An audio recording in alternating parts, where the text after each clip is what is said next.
Well, it's time to go racing here in 2025 at the IAME Grand National Championship.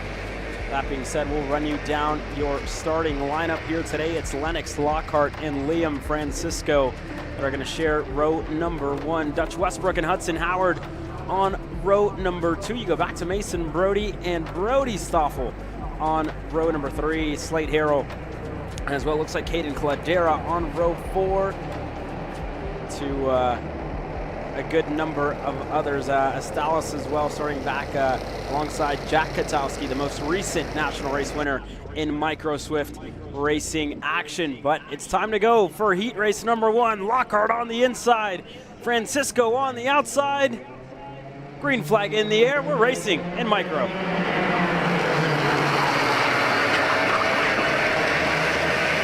Oh, and a couple together, about 4 or 5 of them tagged in turn number 1. And on the outside as we rocket down the back straightaway for the first time, Liam Francisco shows the way. Dutch Westbrook with a move for second. Here comes Hudson Howard for third. As they swarm the pole sitter, Lennox Lockhart now back into line on the black and orange Sodi.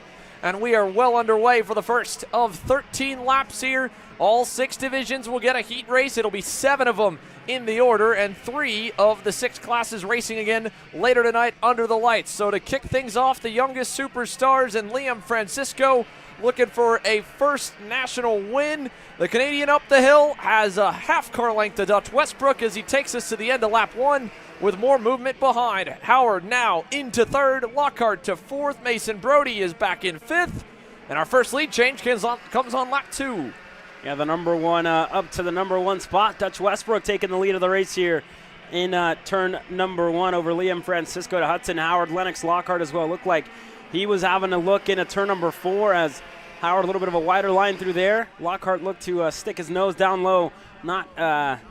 Couldn't get it in there, but again, a couple of movers further back. Slate Harrell, Caden Cladera able to get through on Brody Stoffel, who falls back to 8th. Katowski, Astalis, your top 10. Lockhart now looking to go into turn number 8. He's clear. Lennox Lockhart back up to 3rd. The breakaway back to Slate Harrell is about maybe half a second, pushing up to a second. Let's see if Dutch Westbrook is able to open that gap up back to P6 and further onwards. Already more than a second back to Caden Cladera's crew. Harrell was a part of it, and look how hairy it is back there. Cladera had to go way up the runoff and nearly get to the outside wall to hang on over Brody Stoffel. And in the outcome of it, it'll be the 92 of Jack Katowski moving up to 9th.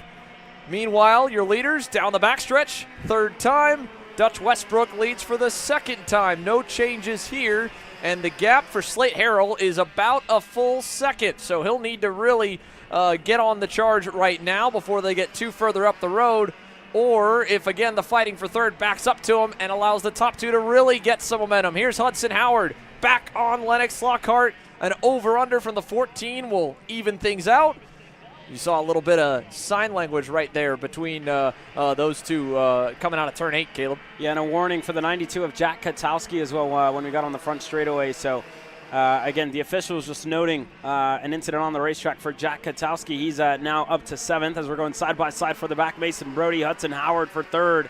Brody able to get through and clear that time by for 4th. My apologies here for Mason Brody, but again, luckily for Slate Harrell, like you were saying, right, who sits back just a little bit ways back in the 6th spot. These heat races are, quite longer than what we're used to seeing across the other national series, right? 13 laps. That's a lot of time, right? Where you can maybe let a driver by in the first couple laps and then maybe get yourself back up there towards the end. 13 laps, that's a lot of time to go racing. And again, we're going racing up front, so that's really benefiting the number 8 who's down in 6th at the moment, Xander. Jack Katowski now moving by Brody Stoffel and getting the toe off of the number 8 of Slate Harrell. He might be the help that Slate needs to catch the leaders. And thankfully for Slate here with Hudson Howard and Mason Brody flip-flopping 4th over the last lap, that's allowed Lennox Lockhart to stay close to the top 2 and potentially prevent a breakaway, because right now Liam Francisco has yet to leave the back bumper of Dutch Westbrook. So the only way to split them up will be someone else interfering, and I think we'll be seeing that here shortly. Hudson Howard was really frustrated at the start of the lap with Lennox going back around him in turn 11, and that was his, I think, 3rd try to get the 3rd spot away from Lennox. Twice in the last couple of corners on that lap, and obviously it didn't pan out. And Lockhart now is going to take the momentum, winning out on that argument to go to second, splitting up the top two. Yeah, Lennox Lockhart tried it a couple times, right? Finally able to get himself up to the second spot. Let it calm down for a couple laps, right? You saw him kind of go back and forth, stop the bleeding, got himself back up to third, and now, right, he wants to be the first one up to try and take the fight to Dutch Westbrook. Their pace looking pretty good. Hudson Howard actually purple last time around, 53.779, and now we're going to have a change for the lead. Lennox Lockhart looks on the inside of turn number 3, is able to get clear. And a lot of drivers now, Hudson Howard, the driver first one up, that's brought right back into play with your top 3. Into turns 5 and 6, still with a long ways to go here in heat number 1. 5 of the Micro Swift drivers all lined up. We only are missing 2, and we saw quite a bit of chaos in turn 1 on the opening lap. The 2 that didn't make it out, Trace Sanders in the 3, and Brody Brown in the number 17. Alessio Tosti, Bodie Bayer, and more. And now we've got, unfortunately, Tosti in the wall. That's at 11. That's the final turn. Here come the leaders, so they won't be allowed to pass as the yellows are waving. They'll barely get the cart up and over the wall before they get there, and we'll essentially get to halfway. 6 down, 7 to go. Lennox Lockhart back at the helm.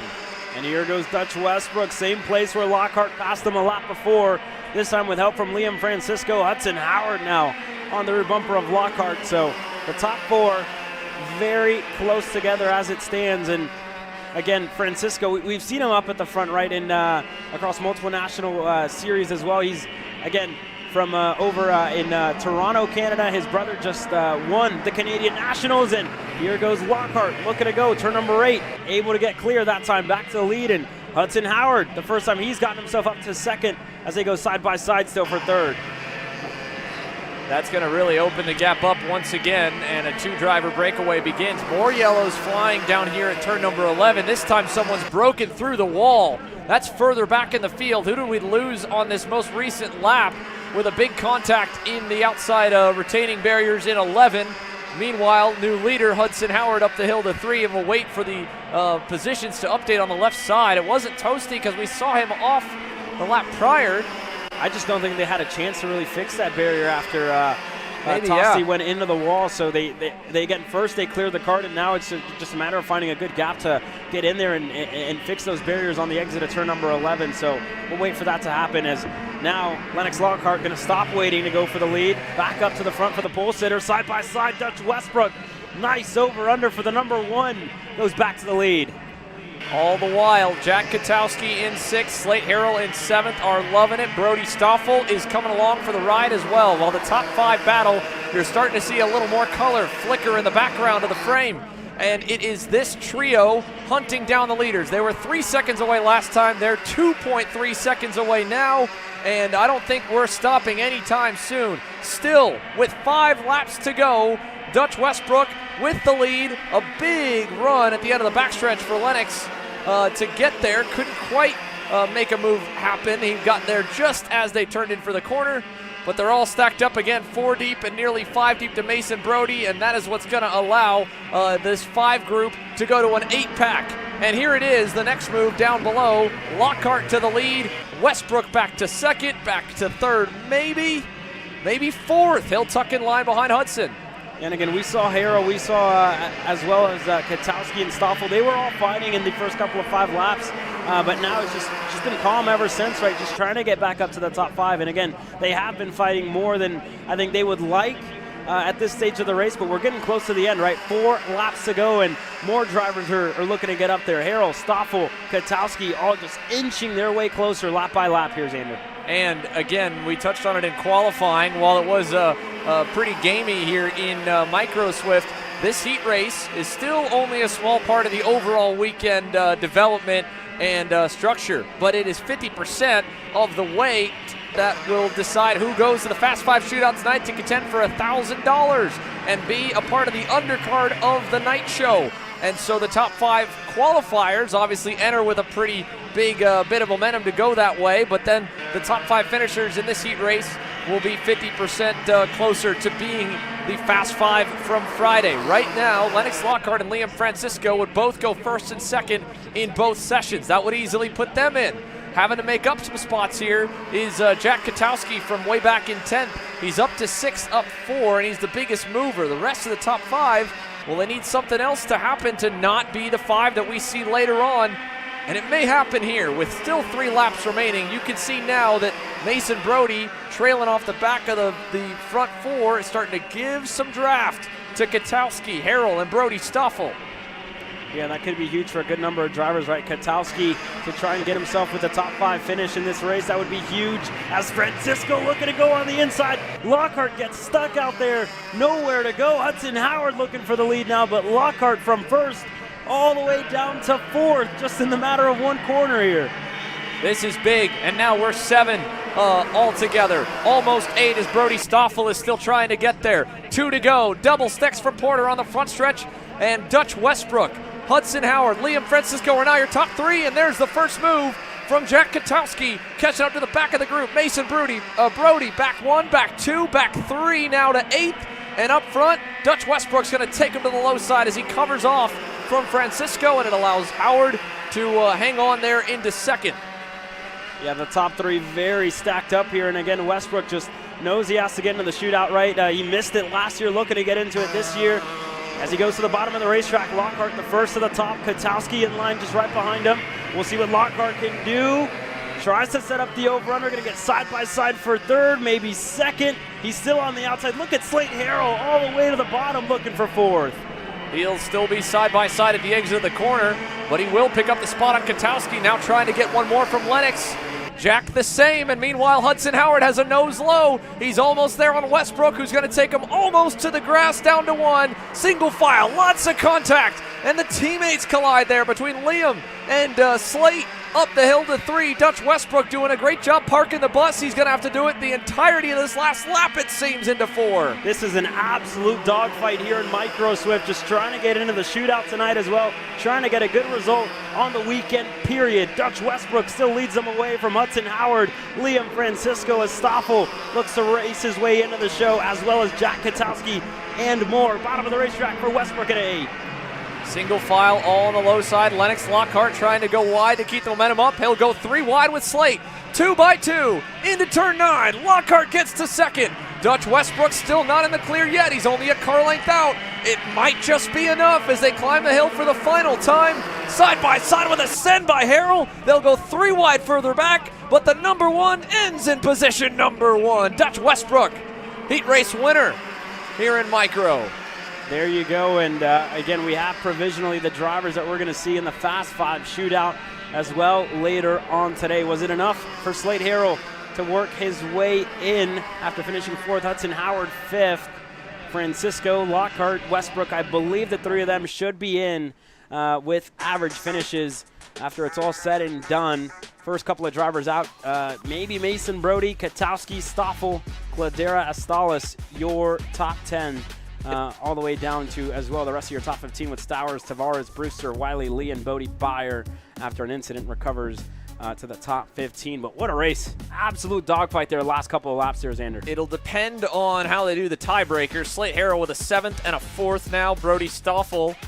Mason Brody, a 6th and a 5th. Both of them totaling up to 11 points on the day just off those points. However, the point structure that'll be used won't be exactly that. But again, you go off even session results, and it'll be tight of who gets the final nod and the 5th spot in the Fast 5 shootout this evening. If not, their days are over for Dutch Westbrook. For the first time, he'll be making an appearance under the lights off the back of that Heat 1 win and 3rd place effort in qualifying.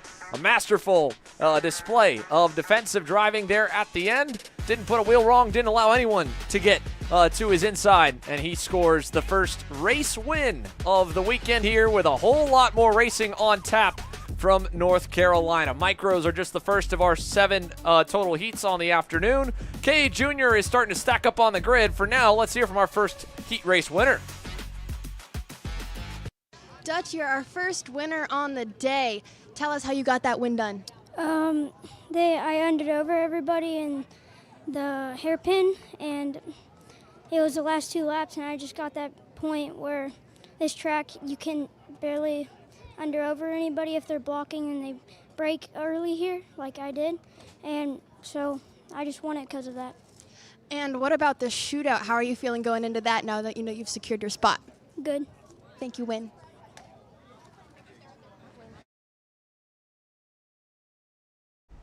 K Jr. with the full grid after being split in half will be our biggest class in the heat races here.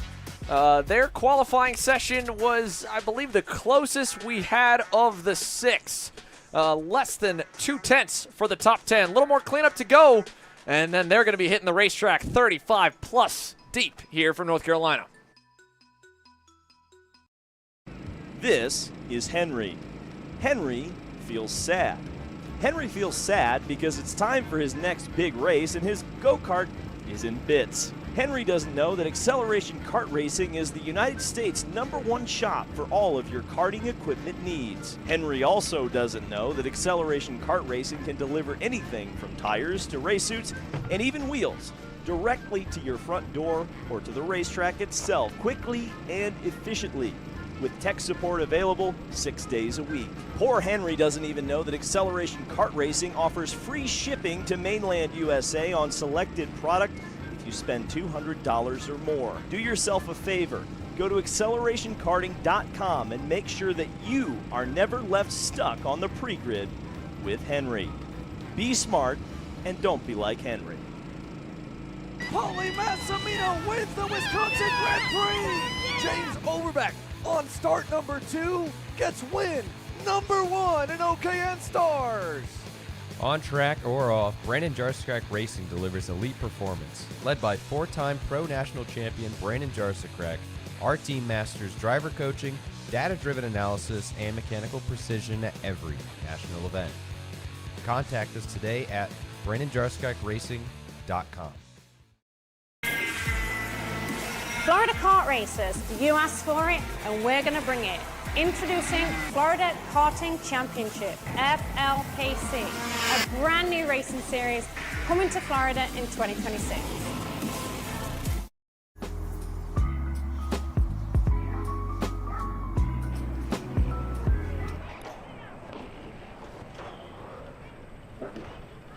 Hey, what's up, Caleb? What's up, Brandon? You sound defeated. A long day at the office? Yeah, got stuck at a cat food marketing meeting for like 3 hours. I don't know a thing about cat food, and I don't even work in marketing. And then I got sent on a coffee run like I was some sort of intern. Then at the end of the day when I went to go get gas, I just realized everything is so darn expensive nowadays, man. Yeah, you got that right. Like, do you have any idea how much we're spending on Netflix? That's like $20 a month. Do you know how much we're spending on cable? That's like $50 a month. But you know what isn't expensive? Tell me. Kart Chaser Premium. For only $9.99 a month, you can watch all of the American karting action live from coast to coast. Subscribe and become a member today.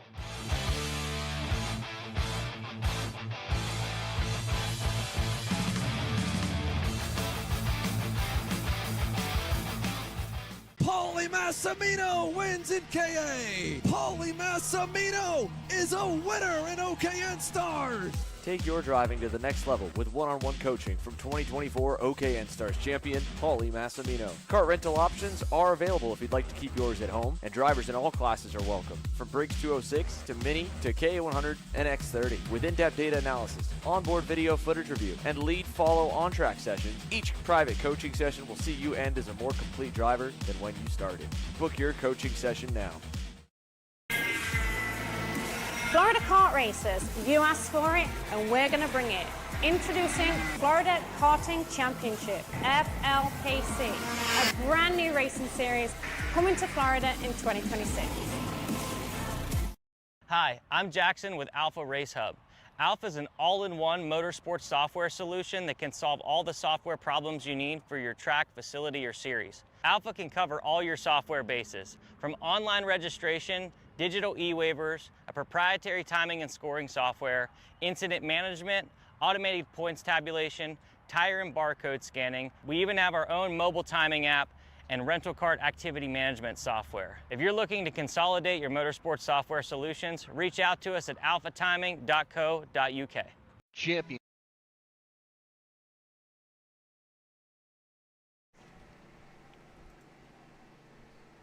Back onto the racetrack now with action. 14 laps on the board for KA100 Jr. We'll get ready to bring you the starting lineup here. Max Weiland will start on the inside of the front row. Alongside him will be John Antonino Jr. Oliver Nybert and Tristan Murphy will make up row number 2. Go back to hometown kid Ashton Woon starting alongside Valentino Santillan on row number 3 with Travis Pettit and Lucas Palacio on row number 4. Kai Mars and Nathan Golseth going to round up your top 5 rows, your top 10 starters. Row number 6, Max Christia on the inside, Kellen Berghofer on the outside, Jackson Gibson and Benja Fernandez make up row 7. And we'll take a look back here from our first 10 rows quickly, as they've already formed up down by turn number 11 for the final starters of a near 40 kart grid. In total, 34 deep to Robert Lash and Arthur Barbe on row number 17. We're ready for action. KA Junior style, headed down the front straightaway, looking for the green flag. Max Weiland on your left, John Antonino on your right. They are out of control further back, but we are green. No green, first time by. Just off to the left-hand side, they did catch that at the back, and there was one driver fully turned around, and I have to think probably at least a few pushback bumpers deployed, Caleb. Yeah, correct. Everybody just a little bit too close to each other at the start. The driver around there on the front stretch was the 872 of Arthur Barb there that just went around down in 33rd. So it could have been contact with Lucas Strybey potentially there in that on the run of the line, but again, first called off start of the day, again out of 2, but yeah, just unfortunately, right, for the first couple that couldn't get it going. It looks like Barb is back in line, will be joining us here for the start, so that should be good for him, but everybody else, again, time hasn't started yet, still 14 laps. It looks like here's Xander that we have coming up.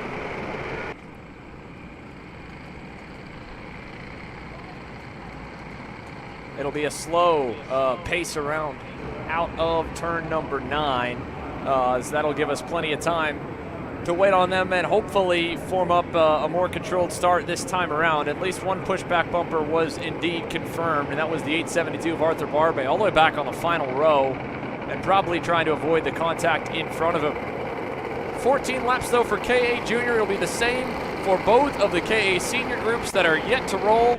For now, Max Weil and John Antonino have the field in control once again. Let's see if this time by we do get them all into the lanes. It looks pretty enough, and it will get the green flag. Here we go, 14 laps for KA Junior.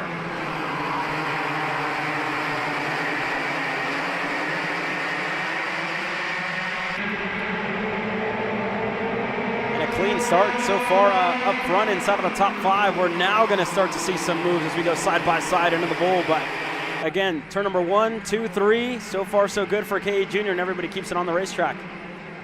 So now Max Weiland leads them as they run through the infield and down to the turn 8 complex. And you'll see them all fade low to either make a move or try to protect from one for the moment. So far so good, at least for the leaders, being able to take the normal line and break away. 6th on back, a frenzy. We'll put one down, 13 to go this time. Check it out here up the hill. Still a lot of defending down on the inside. It'll send Valentino Santillan down the board. He'll drop outside your top 10. On the other direction, Lucas Palacio on the move. He's up 2, now make it 3 as he cracks the top 5.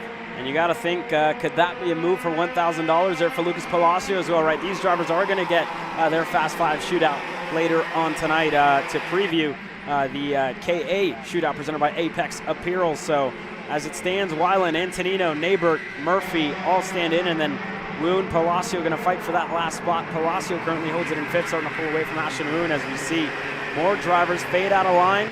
Kai Mars had a fade to the inside as well. What looked to be Max Christia, who's the driver right behind him, but the top 5 so far so good. Everybody sitting patient here, and again, the fight really starts back here. We look at Nico Katowski on Edward Kennedy for 10th, able to get through. 2 laps in the books here. Already quite a bit of movement when you look at the drivers around the top 10. Up 4 for Christia. Up 4 as well further back for Nathan Dupuis off the back of a rougher qualifying effort. And now another spot up for Travis Pettit. He started in the 7th spot, fell back 2. He's back to 8th, and he's going to send the 835, we're going to see the 835 of Palacio get back closer to him as he loses a spot there trying to fight with Tristan Murphy. All the while, the gap from your lead group back to Max Christia's pack still is coming down ever so slightly. Let's see if it increases or decreases this time by the line. Last time around, about 7/10, 3 down. 11 laps to go. Max Weiland still leads.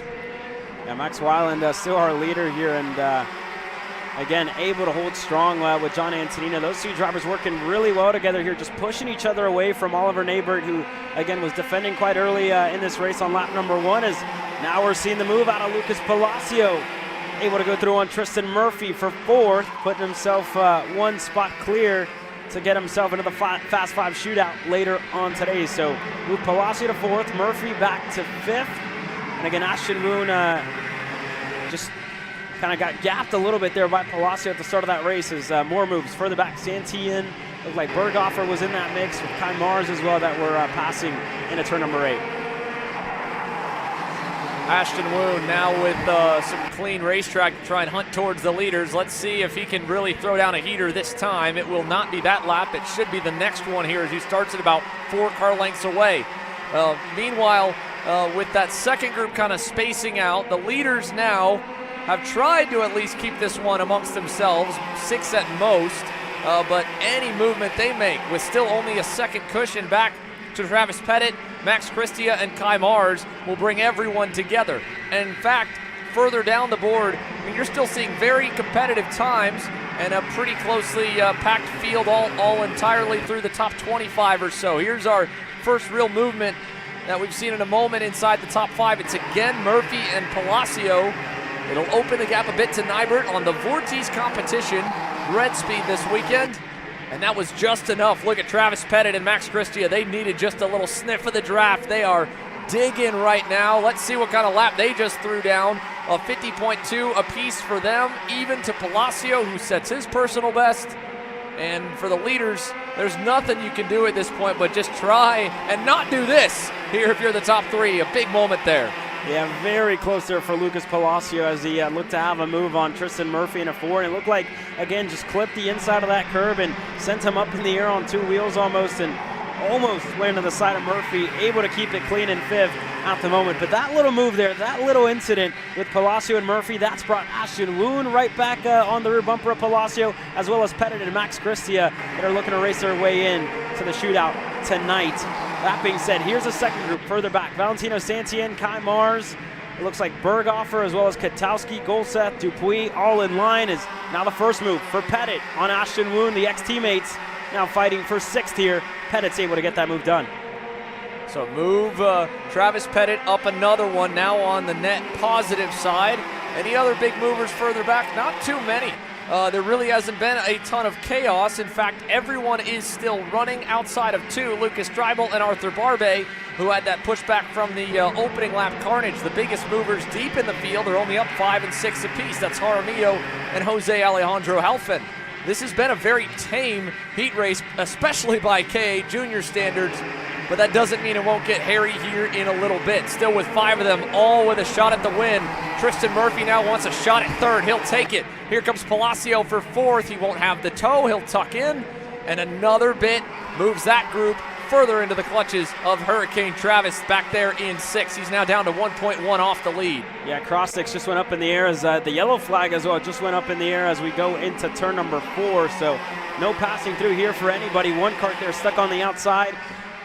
And not sure who that was. One of the U-Race machines. It could have been Bindi, D'Antonio, Drivey, Barbie out of this one as well. So 4 drivers currently out with the yellow flags flying into turn number 4. Everybody else still single file line, and I spoke too soon as Nabert looked to go for 3rd on Tristan Murphy. Can't get through for now, but again, he's gonna stay in 4th as now Palacio gonna go into turn number 11. Look at Lucas Palacio getting himself up to 4th. Lucas Palacio now with the second fastest lap on the race, or one of the fastest laps in the earlier portions. I'd have to correct myself. They're even faster further back. His Kart Republic teammate, Max Christia, a 50 flat, and a 49.94 for Nathan Dupuis back in 14th. He's up 4, but he's still not yet even across our broadcast cameras because there's been so much action and really, I should say, anticipation here, Caleb. John Antonino has shown a ton of patience. It's just unfortunate the rest of the field has as well, so it hasn't paid off. There's still one big line of go-karts. I don't want to say it too early, but just very mature driving inside of this top 5, right? And this is exactly what it takes on a race weekend like this, right?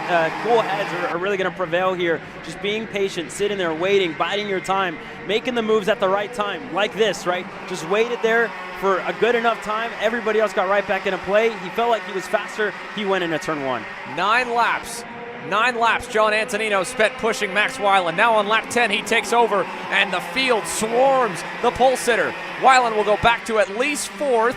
He'll hold off Nybert there to slot into line and not go all the way to the back of the group, but he had to ride the outside of turn 4 for nearly the entirety of the corner. He'll still be vulnerable down here in the hairpin, and he knows it. So he's going to actually go on the offense and send Palacio back a spot. Here comes Pettit and Christia. That'll make it 7 deep up front. It won't take much more to bring the next couple in. Valentino Santian, Kai Mars, Ashton Woon. They'd love to get a piece of this, and there's 4 more laps for them to inch close enough to do it. At the line, we'll shake it up again. Tristan Murphy to the lead in turn 1. Yeah, that move by Tristan Murphy, nice and clean. Didn't waste too much time, able to get through on John Antonino. As now Weiland still sits in line. We'll see if we have any movers into turn 4. Everybody staying single file. Further back, Gulseth going on Kai Mars. There further back will look to be the 10th spot.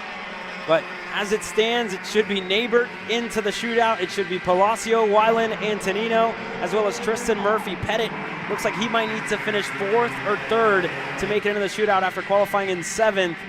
Earlier today, so a lot of work to do for Travis Pettit, but he's right there, sitting patient in the 6th spot right now. And again, Palacio with an 8th to a 4th isn't necessarily secured to go into the Fast 5 shootout tonight either. That layout just got released. We'll touch on it here soon enough in the broadcast. For now, we're focused on the main layout, and with 3 laps to go, we're going to really start dicing things up. Tristan Murphy makes the first swing to the inside down the front stretch. Let's see if he does it again. Down to 4, he will. And that will send one taker to the high side. It won't pay off yet. Max Christia nowhere to go. And here comes Santian. Ashton Woon makes it 9 deep now up front in the opening heat race for K Jr. And this is where I start to get a bit anxious for the youngsters here, Caleb. This is normally that implosion point. Max Weiland now with another move. That'll put him back up to 2nd. Nothing else happened yet, but we're just stacking up more and more drivers, and they can physically see and almost feel like they can reach out and grab Tristan Murphy. That means they're going to turn the aggression up, as well as the signal they're about to get at the line. Yeah, 2 laps to go this time by. And Max Weiland now looks to go to the bottom of the racetrack. Murphy's going to crowd him. He's going to hold on to it, but he's going to stack everybody up right behind him. As now Christia Wu looking for a move on Santiana to turn 3. He gets it. Ashton Woon kicked up a ton of dust having to go into the marbles to make that one stick. And now Weiland, unfortunately, as good as he was able to kind of recover and not force the issue on Murphy in turn 1, it left him in a bad spot down the backstretch. He falls to 4th. It's Antonino now with the next chance to go at the leader. Palacio's going to cover off for him and himself as well, and that will buy John some time. Oliver Nybert now inside, 2x2, boxed in, Pettit behind, Christie on the high side. He'll win out over Max, and that'll be another spot for Travis. Further back, Ashton Woon now with 7 karts, it feels like, behind him, all breathing down his neck. They're 3 wide as the white flag waves. Katowski looking to go as well here on Nathan Golseth, gets into the inside. He's able to get clear, but again, everybody on the fence lines just holding on, right? Just looking as Tristan Murphy looks to hold on to lead his race. Antonino looked to go in a 4. Couldn't get it done there, Xander. He closes the door, so Buddy Antonino now back with help. Lucas Palacio had to cover in turn 8, fell back away. He's now back on the bumper and putting some pressure on. And he'll look to maybe go to 2nd. Antonino's going to try the high side. Murphy will run him a little wide. He'll bounce it through the dirt and go backwards. Weiland now back up to 3rd. Palacio, a 2nd place here, would do really good for him in the weekend points and a chance to go to the shootout tonight. Can he make it a win? He'll find a gap down low. Contact. Weiland with an over-under. Mad Max steals it at the line. What a finish there. Max Weiland around the outside.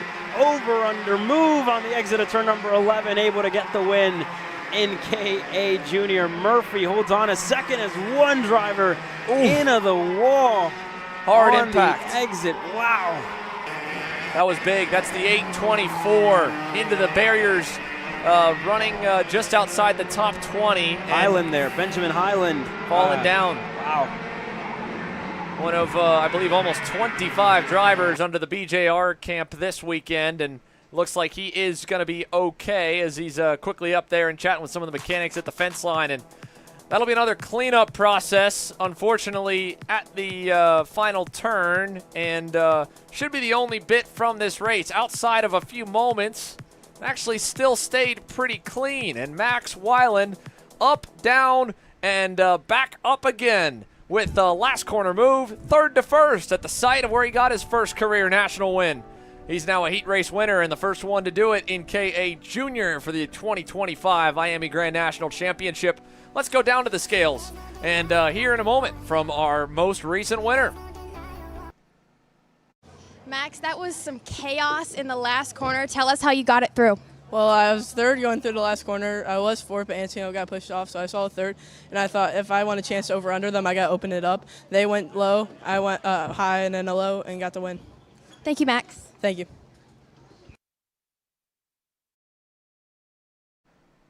Good stuff from Max Weiland, and a big smile on that young man's face. He'll have to go back at it again even before the Fast 5 shootout with X30 Jr action on tap later this afternoon. It's nonstop racing action here with 6 full house divisions from the IAME Grand Nationals, and we've got so many in KA Senior, we've had to split them in 2. Now that makes things a bit different. In years past, we have been able to take all 3 heat races and do the standard format we've become accustomed to over the years of 4 groups off of qualifying and a round-robin format with 2 groups apiece per heat race. So you race everyone once and everyone in your quartet or quarter portion 3 times. But this weekend, with only 2 heats and then a re-rack super heat, that does change the dynamic of things a bit for a big class like that. They are obviously going to be split apart in 2, and what it will do for KA Senior specifically is it will keep them separate for Heat 1 and Heat 2. For the Super Heat, however, there's, of course, the idea that you take your positions from the first 2 heat races, the points that you've scored, line up based off that, and then it's a 50% weigh scale of your result from the Super Heat to then set the grid for the main. So that's the good part of if you had a bad Heat 1, but a good quali, you'll still start good for Heat 2. And inversely, if you had a good Heat 1, having to charge through the field, a bit like Travis here, making up some spots inside the top 5, you can take those points, and it's going to put you in a better spot to fight from for the Super Heat. Let's take another look, though, at some points up for grabs here in that final turn. Lucas Palacio didn't want to give way. Tristan Murphy, we saw at the beginning of the last lap, Max Weiland backed out of a move. Palacio a bit further alongside. He stuck with it, and it almost worked. I think if he would have been maybe a bit deeper, he could have leaned into Tristan and not have to pop the curb. But once he did, his momentum was broken, and they both were ripe for the picking here, Caleb. Yeah, I mean, we're seeing it, right? Those curves here just really launch you in on the side of your competitor when you're trying to make a move on the inside like that. So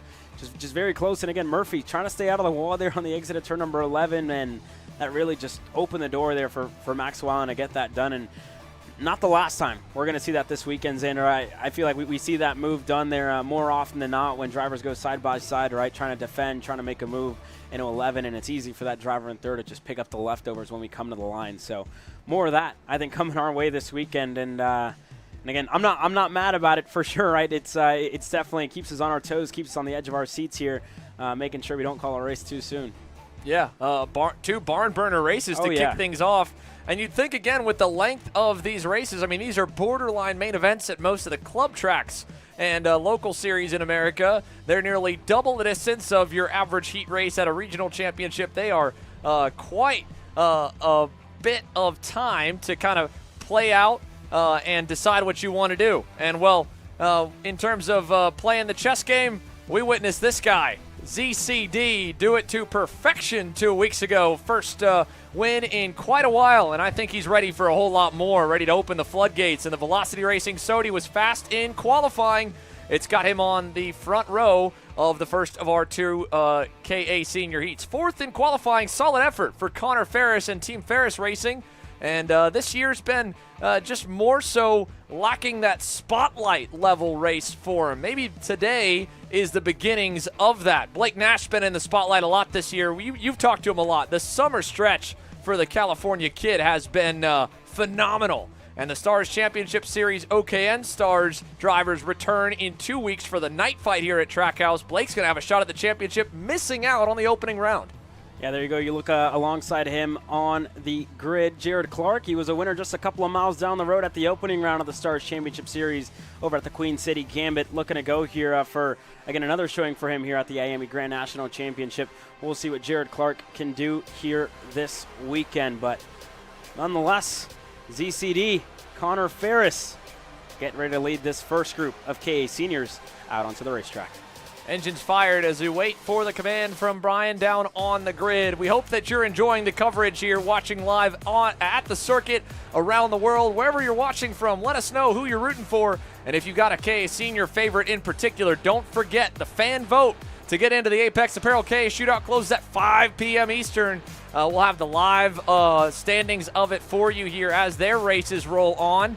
And for now, we'll go over the standings from qualifying with these even-numbered qualifiers that make up the lineup here for Group B in Heat number 1. We touched on your first 2 rows, so let's go back to row 3.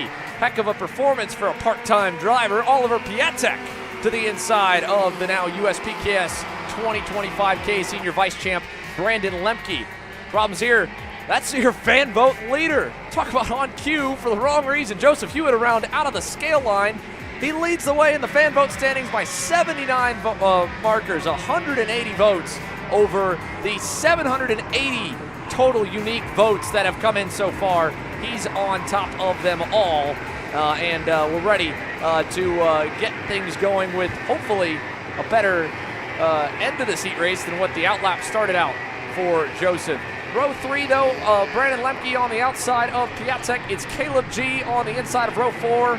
And the local championship points leader, Forrest Adams, first career KA senior start here coming up. Yeah, a couple of more as well. Anthony Rivera, Enzo Vidmontien are going to round up your top 10. Couple of notables to look out for. Frankie Mossman, Aiden Levy just outside, as well as Mick Gabriel looking to recover after contact in qualifying. But we're ready to go green here, Xander.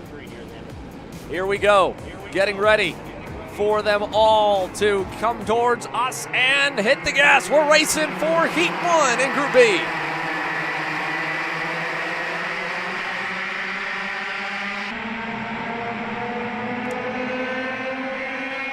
Single file in the run down to turn number 4, and side by side around 5th onwards. 2 into the wall, big contact. Lucas Zabo's one of them. His teammate collected as well, Aiden Levy, a former podium finisher here at the IAME Grand National Championship. In trouble. Yeah, not good there for Aiden Levy for sure to be into the wall on the exit of turn number 4 there, but just unfortunate nonetheless for him as we go side by side. Piatek, Caleb Gaffera looking to rip the high side and get through. I think Piatek's not going to fight it out too much.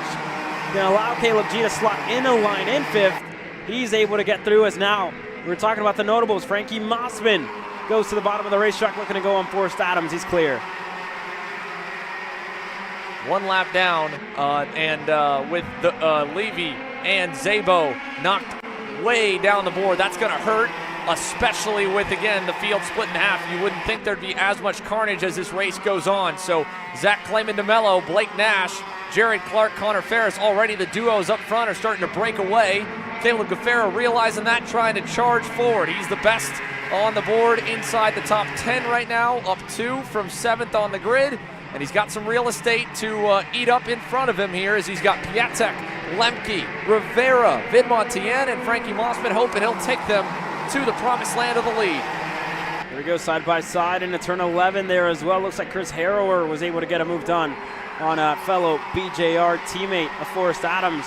Harrower able to get clear up to 11th, as well as Mick Gabriel still down in the 12th spot right behind them. It looked like one of the Arcane Motorsports machines just staying in line there. Hamza Ambar, that is Finnegan Bailiff inside of the top 15, looking to race his way into the shootout here as well. Again, top 10, we're going to qualify, and then it goes down to the 2 promoters picks and the fan vote. I believe the promoters pick and the fan vote, my apologies, but nonetheless, still out in the lead, ZCD. picking up right where he left off at USPKS 2 weeks ago. So Zachary Clayman DeMello looking to put 3 laps in the books, all 3 of them with the 913 out front. And it'll be only by a car length to Blake Nash. More importantly, only a car length back to Jared Clark. He ate up a 10th and a half on his own merit last time by. He's bringing Piatek, Lemke, and of course Caleb Gaffera, who is the fastest on the racetrack right now, and that Holtz driver development, Gillard, along with him. He's now made it officially 5 up front, and it could be 7 in just a moment. One move here will tighten them all and could allow the leader to break further out. Enzo Vidmontien a little bit of ways away from Brandon Lemke, and then it's Mossman. Then Anthony Rivera's been shuffled down to the edge of the top 10. So who makes the break first? I think it's maybe happening here right in front of our eyes for second. Jared Clark's got a lot of momentum. If he doesn't go, he's going to get past here in a moment. I think he took that look back and has realized it. We'll see if he can mount a charge at Blake Nash here by the end of the backstretch. I don't know. Yeah, it won't be enough here in 1.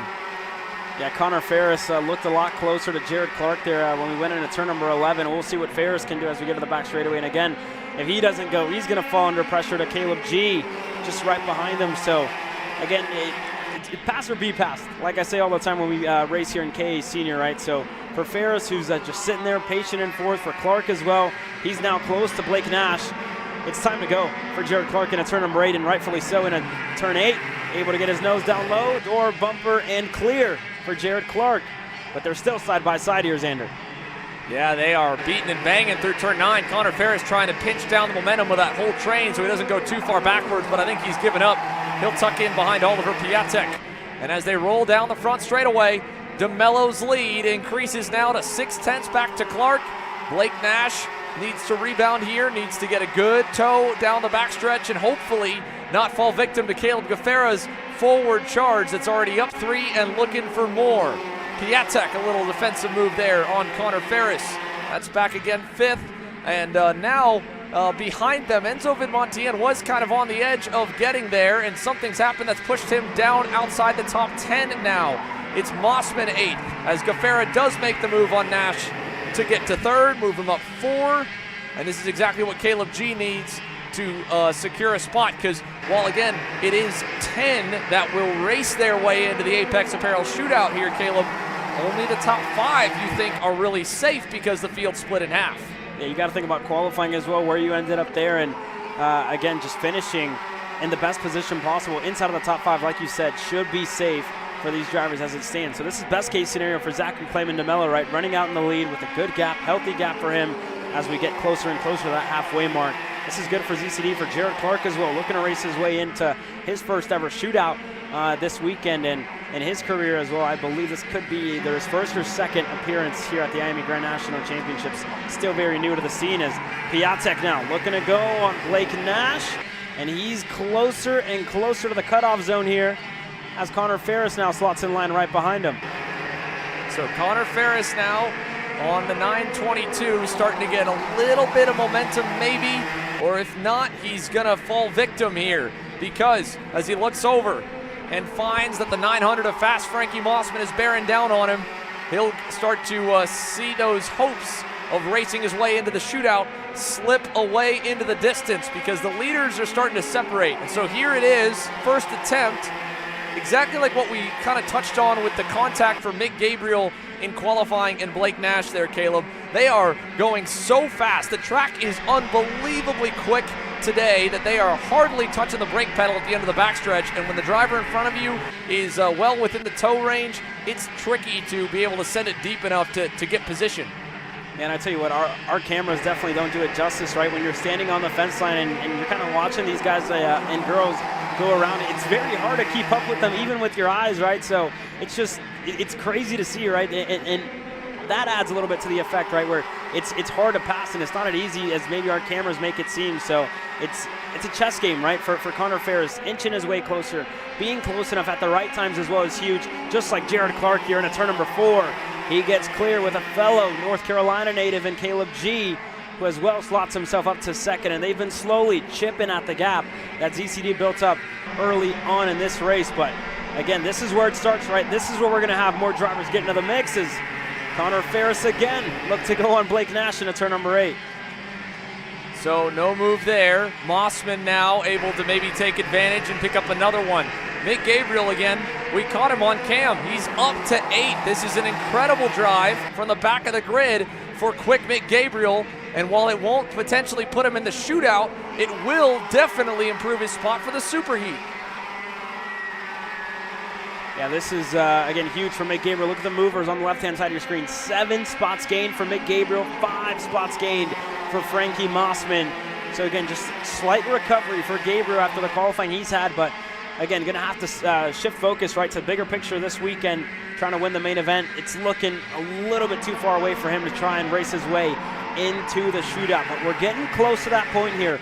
4 laps to go the next time around, and again, this is where it starts, right? This is where we're going to see the elbows start to come up and the gloves get thrown off.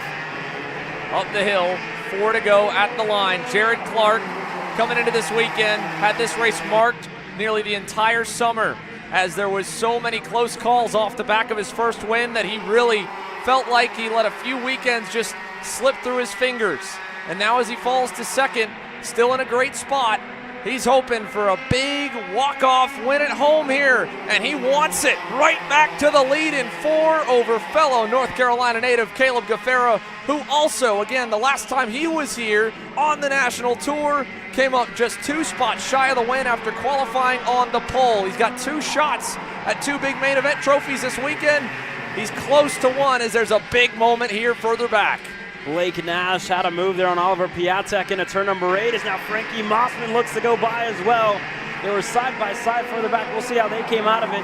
Mossman was able to clear Piatek that time through on the SCR Carlos Sainz machine. Nash able to stay ahead of Connor Ferris, but you see Frankie just pointing forward, right, wanting to get up to the top 3, wanting to race their way into the shootout tonight. They have to finish inside of the top 5 here, and maybe even further considering points here, Xander. Single file down the back, 2.5 to go, and you can see now as they've all separated how big of a gap as well they've built over the rest of the field. It's 2 seconds from Mid-Montien back to Finnegan Bailiff, and then onwards from Finn. Oh, Jared Clark around out of turn 6. Big moment, and here comes the rest of the pack right at him in 7. That is huge moment there for Jared Clark. Unfortunate look to race his way into the shootout.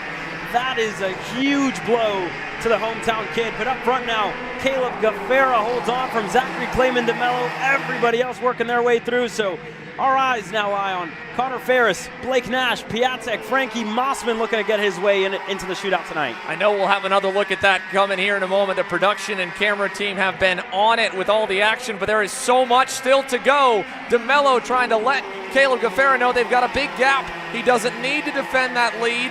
That third is well away, and here it is. Jared Clark out of the corner, a little bit too wide, and boom! Right into the wall, right rear hub, axle destroyed on the 916 out of the lead. Unfortunate there for Jared Clark. More moves further back. Blake Nash on the inside of Piatek overshoots it. Frankie Mossman gets both of them. And up front now, Caleb Gaffera, Zachary Clayman DeMello. They just want to finish at this point, right? You saw ZCD point forward, just wants to finish this race. Piatek looked to go on Blake Nash and just a little bit of a love tap there with the barrier on the outside. He's going to defend. Look at the bumper as well on Piatek. Looks like that pushback bumper's probably been deployed, so he's got potentially a looming penalty.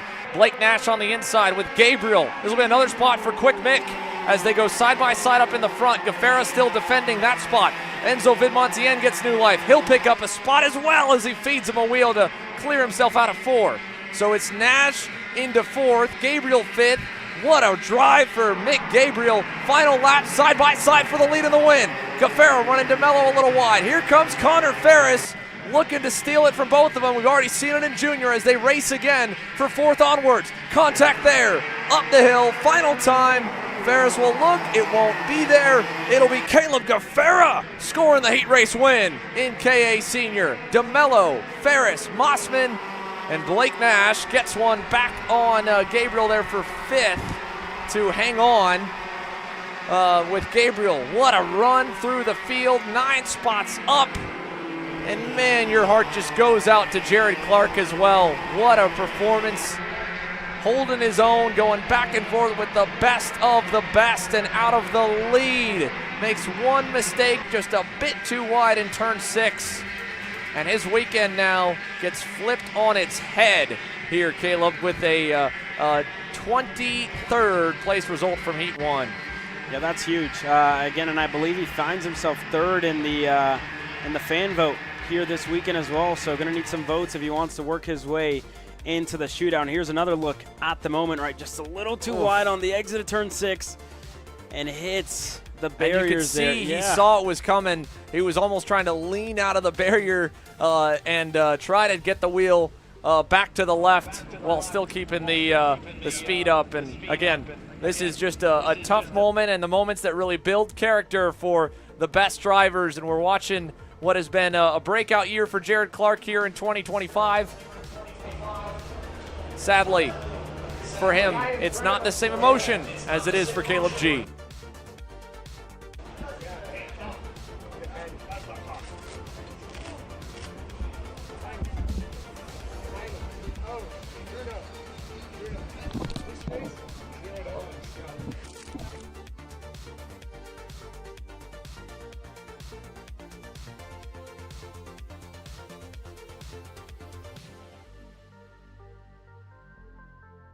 Okay. I've got Caleb G here, your Heat 1 winner. Caleb, you were in the lead for a little bit of that race. You were on the hunt for a little bit of it. Where do you feel like you were the most challenged?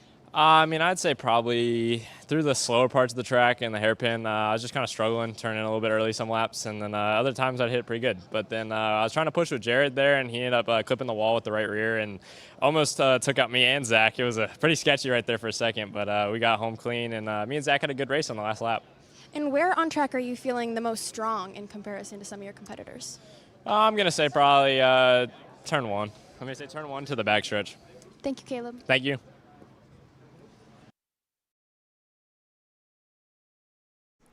Caleb Gaffera, Heat 1 winner for one half of the K100 Seniors. The next group's on deck as we clear the circuit. We'll be back with more from the IAME USA Grand National Championship here in Mooresville, North Carolina. Don't forget, for your K senior drivers, keep on voting. The voting closes at 5 p.m. Eastern on Facebook. And, well, we'll go through more of that and the lineup when we return. Champions aren't just born on the kart track. At SimShop, we deliver professional-grade simulators with the best performance-to-price ratio in the industry. Founded by racers who understand what you need, our SimMagic and Moza equipment is powerful enough for the pros, yet affordable for everyone. With unmatched customer support and a thriving community, we're your racing partner. Visit simshop.com today. Are you ready to get behind the wheel? From Formula One to NASCAR and IndyCar, all the pros start here.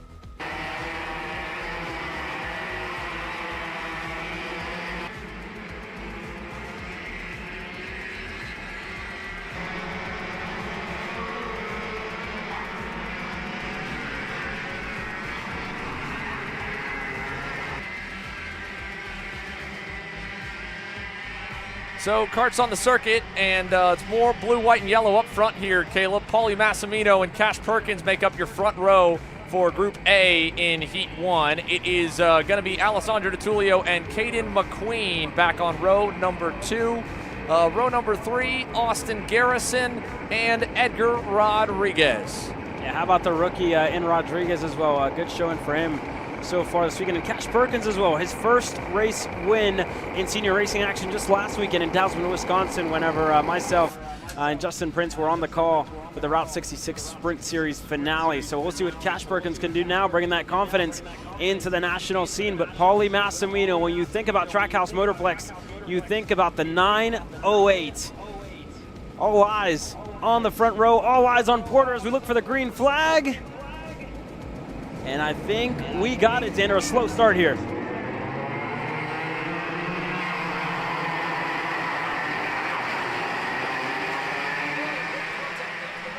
Eli Warren, big contact off the bat. Eli Warren, Luke Welcome, turned around, turn one, and they are going to drop way back from the pack because they're already racing out of turn number 4. Paulie Massimino, your leader, to DeTulio, Garrison, and Cash Perkins, 1, 2, 3, 4. Yeah, that was huge there at the start of that race. Eli Warren just got collected. Unfortunate there for Eli. Side by side, further back.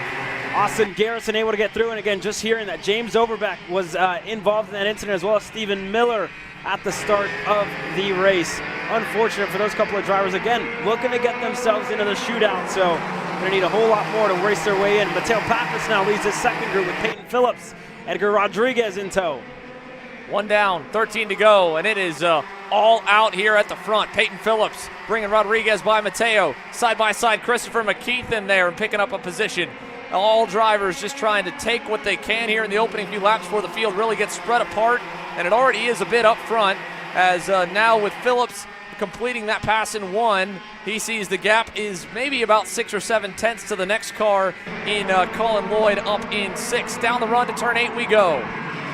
Couple of movers for the back. Pappas looking to defend from Chase Gasly. Who's looking to get himself through as they go side by side.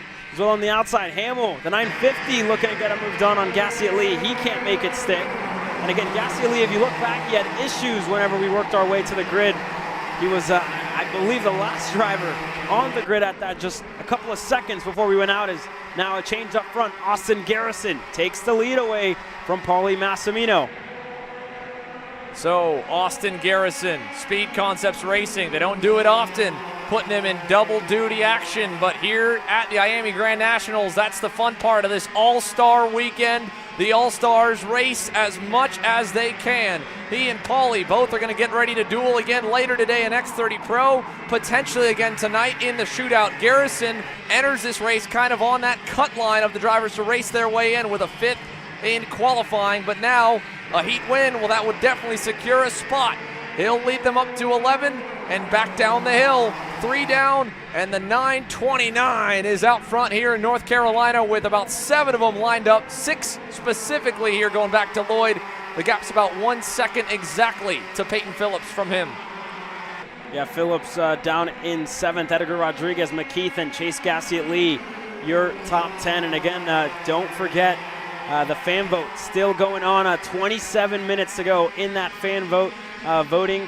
And again, for the drivers that finish in the top 5 or so, depending on how average finishes go, it's going to be an all-out brawl, right, to see who gets into the shootout tonight.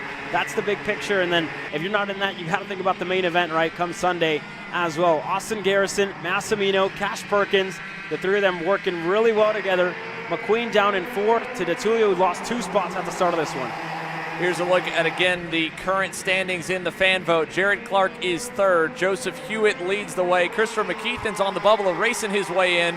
He's 2nd in the voting right now. And again, you can update your votes as well for those in the pits to your favorite driver if it goes off your most recent comment. So if you've got someone that you voted for that might race their way in, you can comment again and update your vote to someone else that might need it, as we've got contact here from Mateo Rubio Luengo going way wide in 4. He'll lose a number of spots. And look at the gap back from Rodriguez and McKeithen, couple of rookies. National KA senior debut for both of them.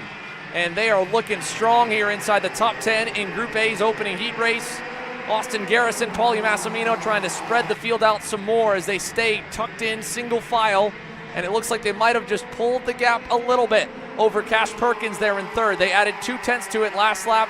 And so now the question becomes, if you're Caden McQueen, do you pass Cash if you can get to him, or do you try to push him back up to the top 2? Yeah, we'll see for Caden McQueen. And again, he doesn't have ADT right on his rear bumper, right, pushing him up. So it could be easy enough, right, to make a move for Caden McQueen when he does get there, and you see him just get a lot closer into turn number 6, as well as Perkins starting to reel Paulie Massimino back in. That gap was at a kart length. That's going to close down even more, and it's going to open up with a little mistake there out of Perkins on the exit of turn number 8.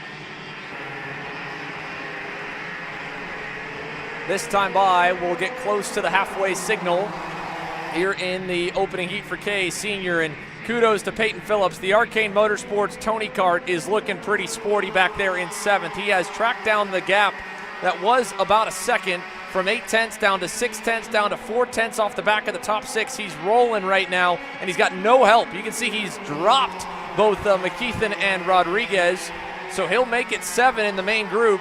And then those two behind him, they're not necessarily out of it either. We saw it get up to over 10 deep at the end of that K Junior race in the fight for the win. It could very much be the same here, but you've got two very experienced veterans up at the front, two drivers who get along very well, Austin Garrison and Paulie Massimino, and there's a lot of trust between the pair. So for the moment, I don't know if you'll see anything happen in the lead until we get to the nitty-gritty here. And again, that's really about lap number 10. Right? We're barely halfway through this race, 7 laps to go. And again, there's just a lot of time. And for Austin Garrison, Paulie Massimino, we've seen the two of them kind of, they've gone back and forth in Pro X30 this year, but always in good spirits, always good friends, ex-teammates, right, under the SCR team. And again, both of them still just spending a lot of time together, right, at the racetrack every single weekend. Both of them parallel in the sport, right, with both of them starting their driver academies as well. Very, very busy on and off the track for Paulie Massimino and Austin Garrison. And as well, you see that kind of portrayed on track where they're both just on track up front every single weekend. As we saw some moves further back there as well, as Colin Lloyd got the move done on Alessandro Di Tullio. So now, with 8 laps in the books here, the gap from 5th upwards is pretty large. Lloyd makes the move right as Phillips arrives, but I don't think Peyton's going to have the opportunity to push. He'll still have to keep punching his own hole because they're now well without the toe off of the back of McQueen. Let's see down the backstretch. Any moves here? Nothing up front. Do we get it back for 5th? Not yet. But I think we'll see it here in a moment as Phillips waits there behind Colin Lloyd. And how about this last lap by Cash Perkins? I mean, getting the coaching and tutelage from both Brandon Jarsakrak, Austin Miles, and of course teammate Paulie Massimino, and even James Overbeck, a 2-time KA senior champ. He's put it to good use. He's really on another level from the rest of his season so far in 2025. Running 3rd, that's again a 5th or 6th overall in the standings right now. Talk about maybe a surprise shootout winner here tonight if Cash Perkins can race his way in. Yeah, that shootout always gives us new stories, right? New drivers, new new pieces on the chessboard, if you will, whenever we get down to it. So Cash Perkins could be the next one, and the top 3 just breaking away from Caden McQueen, who, again, you saw him adjusting on the carburetor there a little bit, and just looking for a little bit more. Colin Lloyd there up in a 5th, and just a new engine program as well must be set for the Velocity Racing team. Again, building their own X30 motors, their own KA motors, and as well, I believe, are looking to start as well with the younger drivers in Mini and Micro Swift here pretty soon. But again, the two of them just rolling quite well here for Colin Lloyd and for Caden McQueen, Xander. Up the hill, this time 4 to go. Timer ticking down. To Colin Lloyd's credit, he's proven to be a good leader here. He's brought Peyton Phillips closer to Lloyd's teammate in Caden McQueen. All the Sodi boys have said that and sang the praises of that package in the 100cc classes, and we've already seen now 2 of them win on it. Lloyd won at the Stars race at Quaker City, and of course DeMello, the most recent KA Senior National Race winner. Caden McQueen wants to be the next one to score a win for Velocity Racing. He's going to have to deal with his teammate Colin Lloyd, though, here it looks like at the end of this heat race, because I don't think any of them are going to get to the top 3 at the rate things are unfolding.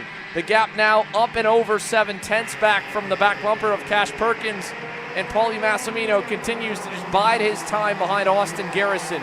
Meanwhile, further back in the field, some of the bigger movers. Chase Gassiet-Lee is up 6 positions to the 10th spot. You got to go a ways back.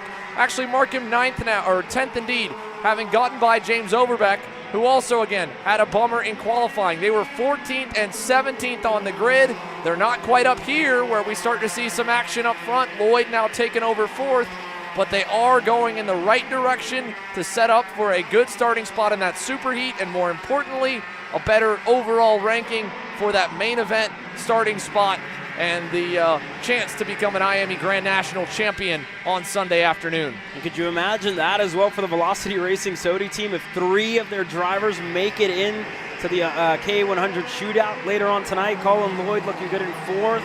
McQueen as well as ECD, we just saw him come off a great session, finishing 2nd there. That could be huge for them. BJR, I think, is the next team with a good number of drivers that should be good to work their way into the shootout later on tonight. That being said, though, 2 sticks flew last time by. Austin Garrison, Paulie Massimino, Cash Perkins. We haven't seen too much movement out of your top 3, and I'm not sure if we're going to see any as well with big picture in mind for them.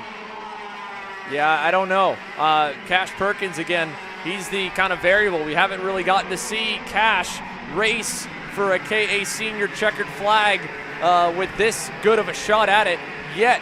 The young man in the 963 is right behind 2 of the sports greatest that have been a part of the last decade's major moments. This race, in its opening event, really was the beginning of the Paulie Massimino momentum train that has begun to make another stride forward in 2025, winning the X30 shootout. Now, a chance for some redemption in that KA shootout race. He's been a part of the fight for the win in it nearly every single year. It looks like he's on his way to going to it on merit as well as Garrison. Will they battle at all on this final lap? Garrison's going to cover low. Paulie thought about it, tucked back in. Little contact there. Teammate miscue in turn 8. That's going to open up the gaps now. And I think Garrison should be home free here out of turn 9, Caleb. Yeah, that should be good there for Austin Garrison to work his way through. It could have maybe been another shot for Paulie Massimino in 11, but contact out of contention. Austin Garrison back in KA Senior like he never left, wins heat race number 1A. Paulie Massimino Perkins round up your top 3 to Colin Lloyd and Caden McQueen, your top 5, looking to race their way into the shootout later on today. Couple drag races to the line. Good battle there. Mateo Rubio Luengo rebounds a bit from his moment earlier on in the session to 19th. Wins out over Camp Chambers there. And at the end of the top 10, James Overbeck able to get back around Chase Gassiet Lee. Put together some good times to do it. 49.4. That's one of the faster times of the session. And still, though, only a 10th place result for James and a 14th in qualifying. Won't be good enough on merit to get into the night show. But we'll go over a lot more of how the rest of the field will make up the All-Star event and a race for $4 grand and potentially more. As, we got a bit of a moment here on this cool-down lap. Alessandro Tullio crosses the line safely in 7th. He's looking down at the motor, looking at something here. Yeah, something with the wiring or maybe the throttle cable. Either way, ahead of him and into the scales already. Austin Garrison and Paulie Massimino, 1st and 2nd. In a smooth heat race for KA Senior.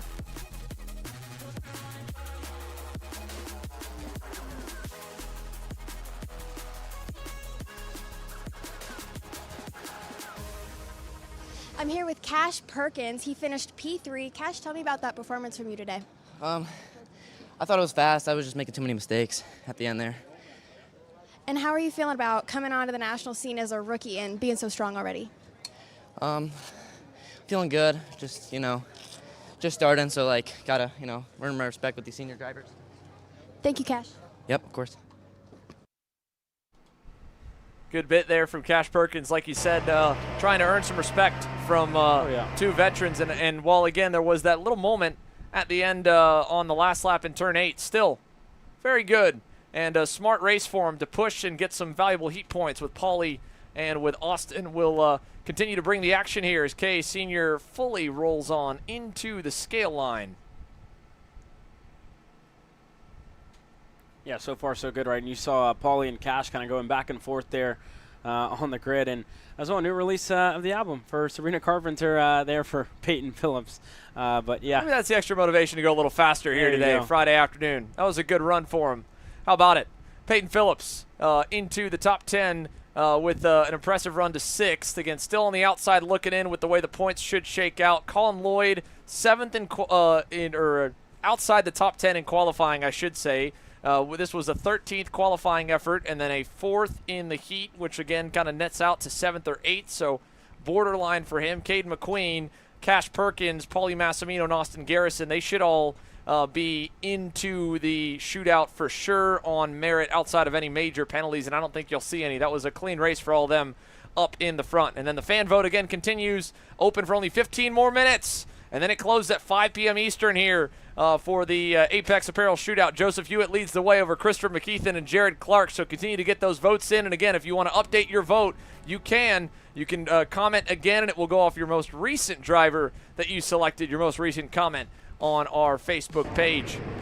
But K Senior is the third of our 6 groups. That means we still got 3 more heat races on tap. And we go back down the age bracket to the Mini Swifts, who will have their Fast 5 shootout tomorrow night in the undercard for the MG Tires X30 shootout. That pays $5 grand to win and $1,000 for Mini Swift and for X30 Jr as well. So they'll get more races to try and be in the top 5 overall. It'll be from the heat classifications of Heat 1, Heat 2, and that Super Heat. So for Heat 1, Mini Swift, Liam Nachawati and Maxwell Macha are going to get ready to lead your field to green. Whoa, and a spin off the access road. Kai Park there looks like one of the TKG Burrell art machines just on the curb there. Sent himself into a 360 there, unfortunately, able to get back going, but everybody else getting going here as we look on. Liam Nachawati, Maxwell Macha, Cade Wolf, Jaden Francisco to Zane Burgess and Holden Myers, your top 3 rows. So for Mini Swift, heat number 1 here from the IAME USA Grand National Championship. Let's take a look at the lineup. Maxwell Macha will start alongside Liam Nachawati, and then row 2 will have Jaden Francisco and Cade Wolf on it.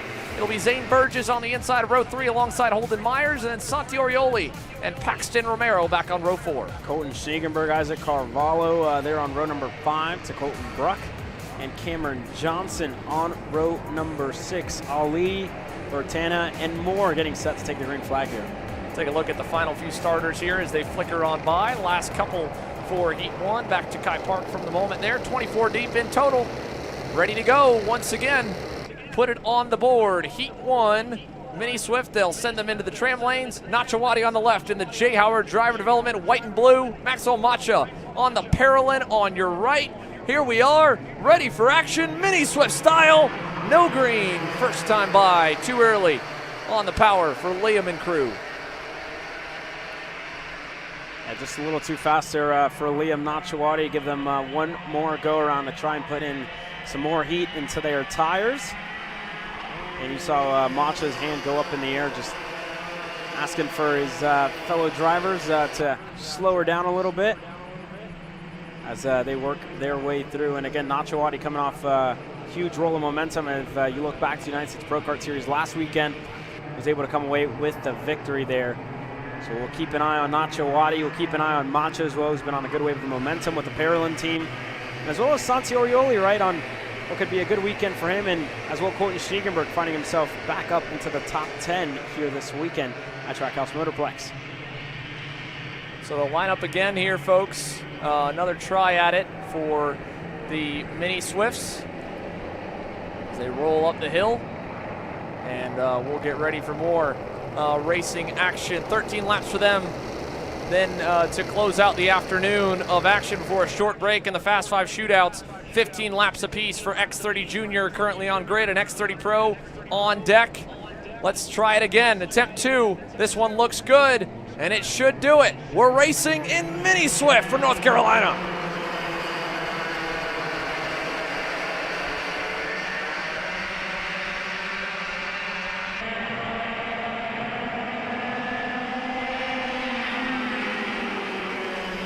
So far, so good. Couple of moves there for third.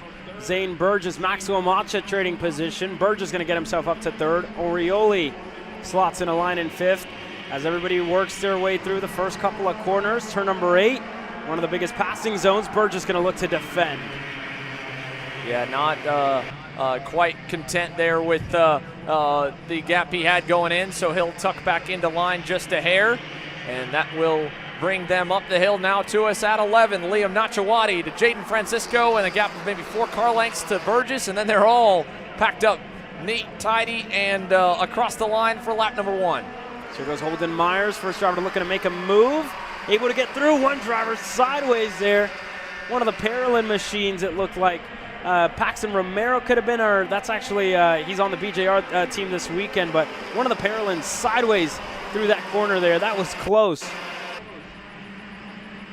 for Jaden Francisco and Liam Nachawati. They are working nice together up front here, third and first off the grid to first and second, and trying to pull the gap as Macha's newest teammate in Zane Burgess is leading the two of them away from the fray. Fifth on back, led currently by Schniegenberg, is closely packed right now and probably going to shuffle before we get back around to the line again. You saw Schniegenberg kind of fade low, then go back up, and now he'll lose 1, 2, and maybe more, maybe less. Contact there between Orioli and the 105 of Colton Bruck is going to shake it all up again. There's Cade Wolf and the Roto-Rooter Timmy Tech Comp Kart, the white and blue in the middle of it.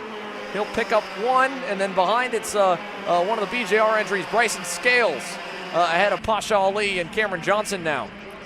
And that was very close there. Bruck, again, just went up in the air. He was the driver that was sideways as well in turn number 1, just making a little bit of contact there. So not the best couple of opening laps for Bruck, but how about Santi Orioli? Here's a look back at that as he goes side by side. And again, Bruck just looking to get the move done on Orioli, and Colton Schniegenberg as well, looking to do an over-under. And again, just caught out as Orioli went back to the inside, looking to give Schniegenberg some room. And that sent Bruck up in the air, but again, so far so good. He's still behind Cade Wolf, as now we have a move up front for the lead of the race. Zane Burgess goes through on Liam Nachawati. And Francisco will send Nachawati all the way down the board to fourth. Quick work by the Parolin duo to catch and pass your initial 2 leaders here at the end of lap number 3. And we work through 4 with still plenty of time left in this opening heat race. Nearly 2 full seconds back from the back bumper of Liam Nachawati till you get to the next group. Orioli trying to hopefully keep them all lined up behind him and march back forwards as we see Cameron Johnson with a pass that was on Ali for the 10th position.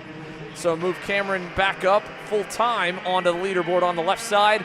When we hit the line to put 4 down, 9 laps to go here for Mini Swift in the opening heat of the weekend for them. Macha makes another lead change, this time with him going to the top in 1.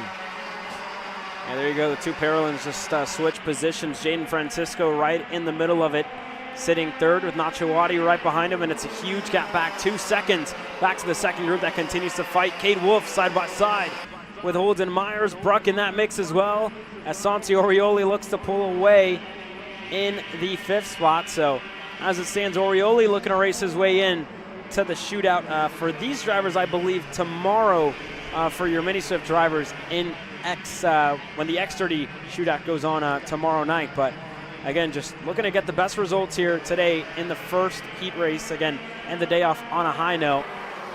So Orioli going to lead the second group in the 5th spot. Everybody else sliding in a line. Schniegenberg, Johnson are the drivers that round up your top 10 so far. Is now Wolf having a look on the inside of Santi Orioli. He's going to get it. So Cade Wolf moves himself into the top 5 with the gap still at about 1.5 seconds to get to the top 4.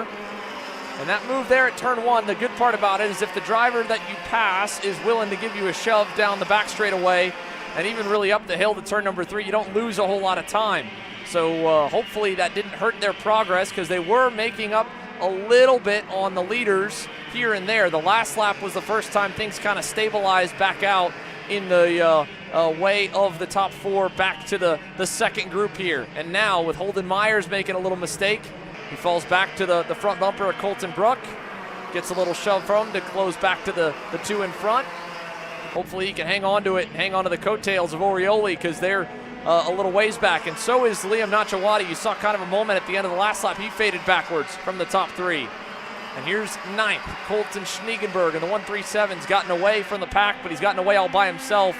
It means he might be a bit of a sitting duck if they line back up again, and they're currently lined up, tracking back down to him here into 4. Bryson Scales, Lawrence Perriman there in the mix there now in the 128. Isaac Carvalho is behind them, and then it's Cameron Johnson in the middle. Look at the moves as well for Lawrence Perriman. 12 spots gained for the 128, and that's a great charge up the field. Going to make it 13 now as he looks to go on Colton Schniegenberg. He's able to get clear as we go side by side, further back there as well.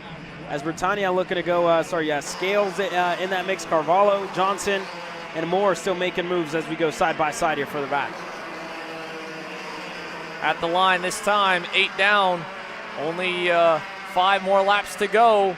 More passes here. Pasha Ali will now draw closer as Bryson Scales now goes back ahead of Carvalho. And this midfield battle is going to allow now Lawrence Perriman to get a bigger gap as they go at it again. Scales to the inside this time. He'll get it. Carvalho as well. Johnson maybe. Yes, the Nash driver gets through also. That's a good move there out of Cameron Johnson on his Merlin. Yellow flags waving there, it looks like, into the left-hander of turn number 7. So an incident there for one driver going off the racetrack. And this race has been a lot more tame than what we have seen in the other races so far, right? You have a good number of breakaways throughout this race, right? You have your top 4 that are, long gone from the rest of the field. Nacho Wadi starting to get left back as well in the 4 spot. And then you go back to Cade Wolf is really the next one up, this might be the closest battle, right, that we're going to see inside of the top 5 when Wolf is able to get up to Liam Nacho Wadi. He's really just a sitting duck, but just a lot more tame race, right? And we see these starts kind of hectic at the start, and then it calms down through the middle stages of the race, but it's going to get back up right to that tension level when we get closer to the end when those 2-6 fly. But just really patient out of the top 3 for now. Indeed. Quite a bit of restraint being shown here, and especially when you've got 2 teammates, first and second, who are doing exactly what I'm sure they were coached to do, and that is break away, work together, and take your time. These are lengthy heat races here. There is still plenty of action left. 4 laps to go, and if they wait another 2 laps even and still battle it out with 2 laps to go, they'll have probably increased the margin to Nacho Wadi and that second group by at least another half second, if not more, with battles happening. So for Jaden Francisco, a man outnumbered, what do you do here? Do you wait for the teammates to start to fight and then try to pick them apart? We've seen a third to first move already in the last turn. We've seen a tame race just recently there in KA Senior with no moves really on the last lap. We've seen some chaos as well for the win, looking a lot like this battle here for 5th. 2 wide, 3 wide, door-to-door, contact, curbing, everything else going the way now of Holden Myers. He gets to 5th, and off the racetrack goes, is that Nacho Wadi? Liam Nacho Wadi gets the front bumper tagged behind the tire, and he's stuck in the grass. I think he might have just finally gotten it kicked out, and he's going to look to try and rejoin the race, but unfortunately there for Liam Nacho Wadi, going to be out of this race. There has been so much rain here, Caleb. The ground is just so soft and so easy to get stuck in. And sadly for young Liam Nacho Wadi, caught off another major race win and another great performance. We'll have to fight from the back foot here for the rest of this weekend, at least through the heats for that matter. He'll start on the pole for Heat 2, but this will hurt the lineup for the Super Heat and put the pressure on tomorrow on the alternate layout. Meanwhile, with him gone, there's still 4 left in this battle for P5, and there's still 3 left in the battle for the eventual race win. Here's a move. Orioli gets by an 11. He's trying to bring more with him. He looks back, sees that there is the 105 of Colton Bruck. He'll cover and bring Bruck and Cade Wolf through. And they're going to start to get sacked up. Holden Myers just looking for a way around his teammate. Is now Cade Wolf with the nose down low, looking to push Orioli now. Bruck lost the spot there side by side. Myers now looking on the outside of the Paralyn machine. It's like he was close to getting it done. He's clear now into turn 6, sorry. So through we go, a lap and a half remaining. Santi to the inside, Wolf behind. High side run for Holden Myers.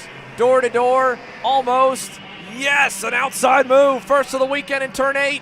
Maybe again in turn 9. How about it? Holden Myers rips the high side. 2 corners in a row, 2 spots gained. Moving to 5th as they fight again back behind him. Single file in the run to 11. He'll get a big gap to start this final lap as Zane Burgess now kicks off the battle here, and it may end up being for 2nd. He defended a bit to Francisco down in 1, and down the backstretch, I don't think he trusts him. So Jaden's going to have to fight for himself, and by waiting in 3rd, sadly, the win is in the hands of Maxwell Macha, and he is running away with it here, Caleb. Yeah, Maxwell Macha just going to run away with this one here. And again, Zane Burgess, Jaden Francisco, these 2 fought for IAME Grand National Championship last year in the Micro Swift class, and now the 2 rookies in Mini going at it here for the 2nd spot in the heat race. Francisco still looking for a way around Zane Burgess, looking to go on the high side just like Holden Myers did. And Burgess just able to keep Matt Baber side by side into 11. They're both going to drag race into the corner as Maxwell Macha collects the heat race win. And Burgess hangs on. A parallel in 1-2. Further back, look at this. Matt scrambled to the line. Cade Wolf an over-under on all three of them. He'll take fifth away. Fourth away. Big time moment there. And the rest of the pack in the battles that continue. Lawrence Perriman wins the third pack with Bryson Scales in tow. They'll go 8th and 9th. Isaac Carvalho to 10th at the checkers with a nice run. Sure, and there are a couple of drivers losing a good number of spots there. Schneegenberg down on 11th to finish this one off, and Liam Nachawati, again, another one of the big notables that we saw racing up at the front. So, a nice look overhead from Trackhouse Motorplex here. 180 plus entries over only 6 classes. We're used to hearing entry numbers being healthy at 250, 200, 300 even, and we've packed 300 plus here before, but for this event, the All-Star event on the regular season calendar with just 6 and just the best. There's no doubt that we're seeing North America's top talent and even more that have joined our tour, competing for over, as you mentioned, $70,000 in cash and prizes. And some of those will be up for grabs tomorrow for the Mini Swift drivers in the Fast 5 shootout. And with a good run here in that opening heat, Maxwell Macha and Zane Burgess will potentially be a part of it if that momentum continues. X30 Jr is down on the grid, and as we wait for them, let's go down for a little last bit of intel from Haley. What do you got for us? I would talk with Travis Pettit. He sat at the back of the grid going out for Heat 1 because after his qualifying, he realized that something was most likely broken the motor, causing that lack of pace. Since he finished, I believe, P18, he decided to take a new motor, and he's going to start at the back of this first heat race. Par for the course here, folks. Any equipment changes after qualifying will have some kind of grid penalty. So for Travis Pettit, he'll be one to keep our eyes on to see how quickly that RPG Cosmic can try to march up to some of these contenders here, starting in those first few rows.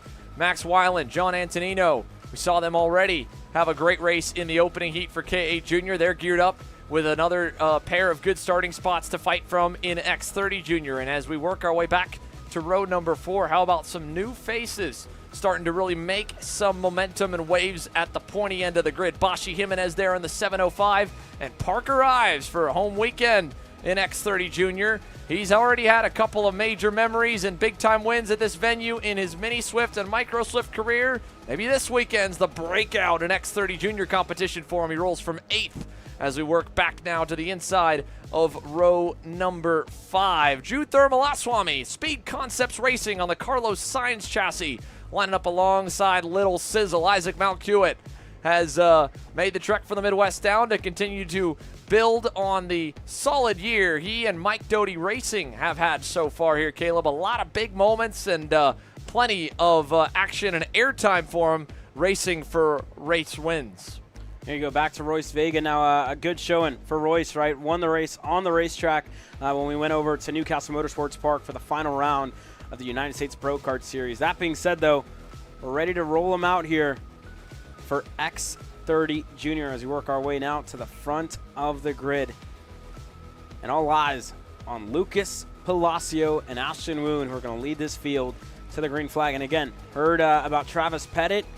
He's going to go to the rear of the field after that change in motors after qualifying. So thank you for Haley on that. And as well, we'll keep an eye on Travis Pettit as this race continues to go forward. But they're rolling out now here, Xander. And again, just this place always gives us some great racing action time and time again. Constructed at the end of 2011 and officially held events in 2012, and then quickly a full open year in 2013. Trackhouse Motorplex has hosted about every single American major series, promotional group, and race that you can think of. But this is now the crown jewel for this venue, and for the fifth consecutive year for us covering it as well. And our 5-year broadcast anniversary, we're excited for more. Oh. No!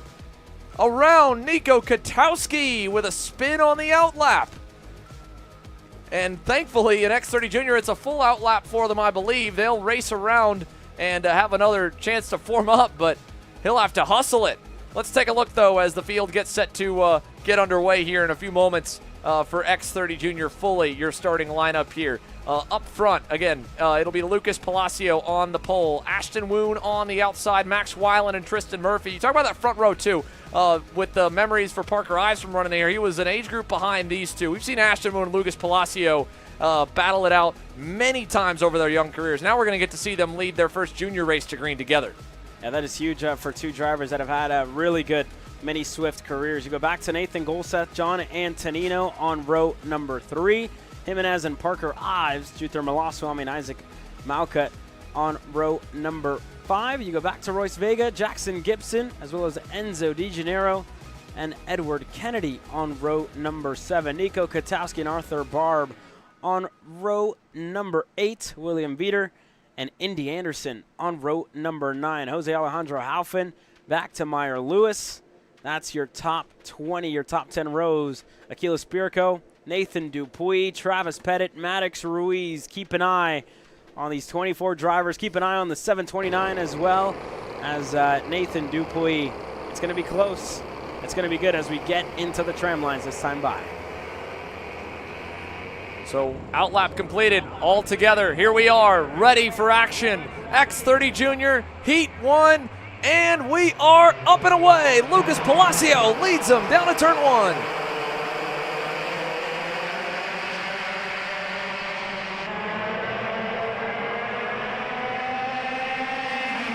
And right like that, he gets swarmed. Max Weiland picking apart the front row. First getting to second off the start, and now up to the lead by the end of turn number 4. Woon able to get down in line just ahead of the Ryan Perry Motorsport machine of Tristan Murphy, and they're all going to fight down to the low side. Look at Buddy, John Antonino going to the high side in turn 8. He'll pick off one. That was on Golseth, and they're 2 by 2 now behind him as he gets another one. Golseth's teammate in Murphy, and they get tripped up as well further back. 2 together. I think they all continued, but it's going to bottleneck the group. Malcutt to the outside, and Isaac Malcutt off, way off. Missed the whole last corner. Looked like he lost braking function or something as he'll try to continue. Yeah, he was into the pits. Isaac Malcutt, that's huge for him there, and he's going to be all the way at the rear of the field, far away from everybody else on the racetrack as we tune back in with your top 5 here. Palacio fell back to second, to Woon, to Antonino. Max Weiland got himself to the lead at that opening lap, and again, everybody's just been stacked up. Here goes Antonino looking for third, sideways there. After going over the curb, he gets through, but Nathan Golseth, Tristan Murphy are brought right back into play here. So here they go as they crest the hill. Turn 10, turn 11. Battle for the lead. Palacio wants it. Weiland doesn't want to give it up. Crossover move. He'll pull alongside. Still there. Still looking. Going for it. And Antonino sent it deep on the brakes there into one to try to follow. He couldn't quite get the position, though. That was huge. Your top 6 now all stacked up. Top 7, I should say, all stacked up here as we go side by side for the lead. Palacio tried it in a 4. Couldn't get through, and then again, everybody behind him just stacked up. Parker Ives, the driver in 7th, he had a checkup at the start. As here's what happens, Isaac Malcutt just on the outside, and yeah, he was trying to clear the cars looking to the inside of him. It looked like Jimenez maybe, and just got in too deep, too late on the late braking game of chicken there in turn 11. And on top of that, the contact, I think, as he tagged the wall going wide, bent the axle. So a rough start to the weekend for Isaac Malcutt as he tries to recover. Meanwhile, here's a look, middle of the pack. Check out the bright helmet there on the RPG Cosmic. That's Travis Pettit. The Hurricanes already struck halfway up the field here to P12 from 23rd on the board. Looking for more as they go down to turn number 4 inside, and another spot that is going to be on the 792 and Nico Katowski. So move Pettit now to 11th, halfway and still digging as the top 10 race on ahead. Meanwhile, Isaac Malcutt sadly off to the side and standing by with Haley. Isaac, unfortunately, it's an early end to the day for you. Tell us what happened from your perspective. Yeah, so pretty much going into the double rights on the first lap, the kid kind of just turned into me when I was on his inside, clipped my front tire, and then got put on the outside going into the last corner and then got put on the curb and just had nowhere to go except for going straight. Thank you, Isaac. Yep. Big run down the backstretch here in the main group. Antonino side by side and sideways there with Max Weiland. They're banging tires out of 4. It'll end up with no net change, and simultaneously there was another side by side move in that same group there, back for 3rd, 4th, 5th, and 6th here. Golseth now covering from Ashton Woon, and then the second pack has now all tightened up. So you've got 6 cars lined up in the lead group and about 10 of them lined up 7th onwards. It's Jackson Gibson now at the front of them. Then it is going to be Bashi Jimenez, then Edward Kennedy, Parker Ives, and now Pettit there in 11th, and with an opportunity and plenty of laps to gain more positions here as he bears down on the junior rookie. And speaking of rookies, here's Woon under fire again. A little ways back from Antonino in 4th. He'll close in on the lead though as we go at it. Palacio back to 3rd. Antonino able to follow Max Weiland to the lead there as well. Everybody else stacked up. Woon, Golseth, Murphy, and then that second group is almost 10 carts deep with Pettit, Ives, Kennedy, Jimenez, and more. As here we go for the lead again. John Antonino able to get through one driver way off the racetrack. That's Lewis. Meyer Lewis out at turn 7. Might have tagged the wall or something of the sort. We'll see if we can get updates on it. Woon still defending, gets a little love there from Nathan Golseth. He'll move him up the racetrack and get a push down the straight from his teammate there, and Murphy as we go back at it again up front. Now Antonino to 2nd, and Palacio retakes the lead. And I believe both of the drivers up front under the MPG Academy tent here this weekend, they're going at it for the lead of the race. Is now Antonino looking to go back on Palacio side by side for 2nd. Weiland still looking to go back and split these 2 Kart Republics up the best that he can. Further back, Golseth finally able to get clear for 4th. And that actually is Murphy able to get clear for 4th. To Woon, to Golseth now, who's back in 7th. As here we go, side by side for 2nd. Again, Murphy nose down low on Weiland, who's stuck on the outside. Murphy looks to get clear. Side by side into 11. Woon now on Weiland. Look at the rest of the pack closing in. Feels like all 13 of them or so are there. Bashi Jimenez with a great charge through. Kennedy, Ives, Pettit now on the cusp of the top 10 still, waiting there in 11th as the action continues, and we're only at the halfway point here. We have to remind ourselves of that, how racy this heat has been from the top down the field, that we have still the same distance we've covered to go and then some. 7.5 laps in, 7.5 to go. Battle for 4th here. Weiland, Woon as he covers low. Max won't be able to do anything with it into 9. He'll stay tucked in. And then it'll be Golseth, Jimenez closing up to him now. Jackson Gibson on the charge. Let's see what this lap turns out to be as Woon covers off in 11. Over under. Max Weiland to the inside to try and get one spot back towards the front of the field. He'll get it with help from Nathan. Yeah, there you go. Golseth, just a little contact with Ashton Woon there. His front bumper just got clipped, or his rear bumper, I should say, just got clipped onto the front bumper of Ashton Woon. Golseth now going to defend as well from Bashi Jimenez, as well as Jackson Gibson, who's right in the mix. Edward Kennedy in this group as well. But again, I just had to do a lap check there for a second as Golseth drops the tire on the exit of turn number 6. Going to start to defend now, try and keep everybody stacked up here. As Kennedy looks to rip the high side. Thermalaswamy there on the inside. Royce Vega looking to go on a fellow rookie of Parker Ives. Contact left and right. Everybody just looking to keep their nose clean for now. Out of the last turn, 9 down. That means 6 laps remain. For a moment, things have calmed down up front. They have not back here. Ashton Woon on the back foot. Front row starting spot. You'd think you'd be safe from the midfield scrum, but he has got a ton of carts right behind him. He's now at least sent Edward Kennedy back into the front bumper of his teammate Jude Thermalaswamy. That'll buy him a little bit of time to try and get back away. And look at Kennedy, out of shape there in 6, was way wide, even kicked up a little dirt. Here they go into the infield. Thermalaswamy to the inside. Pettit with a move further back as well. Side by side, it looked like with his teammate as Kennedy gets fed another wheel. Exit at 8 into 9, right to the front bumper of Travis Pettit. And the fight continues here down the board. This time by 5 to go. There's a move from Travis. He'll get by, and backwards goes the Canadian. Edward Kennedy on the energy lost about maybe 6 spots in that final sector.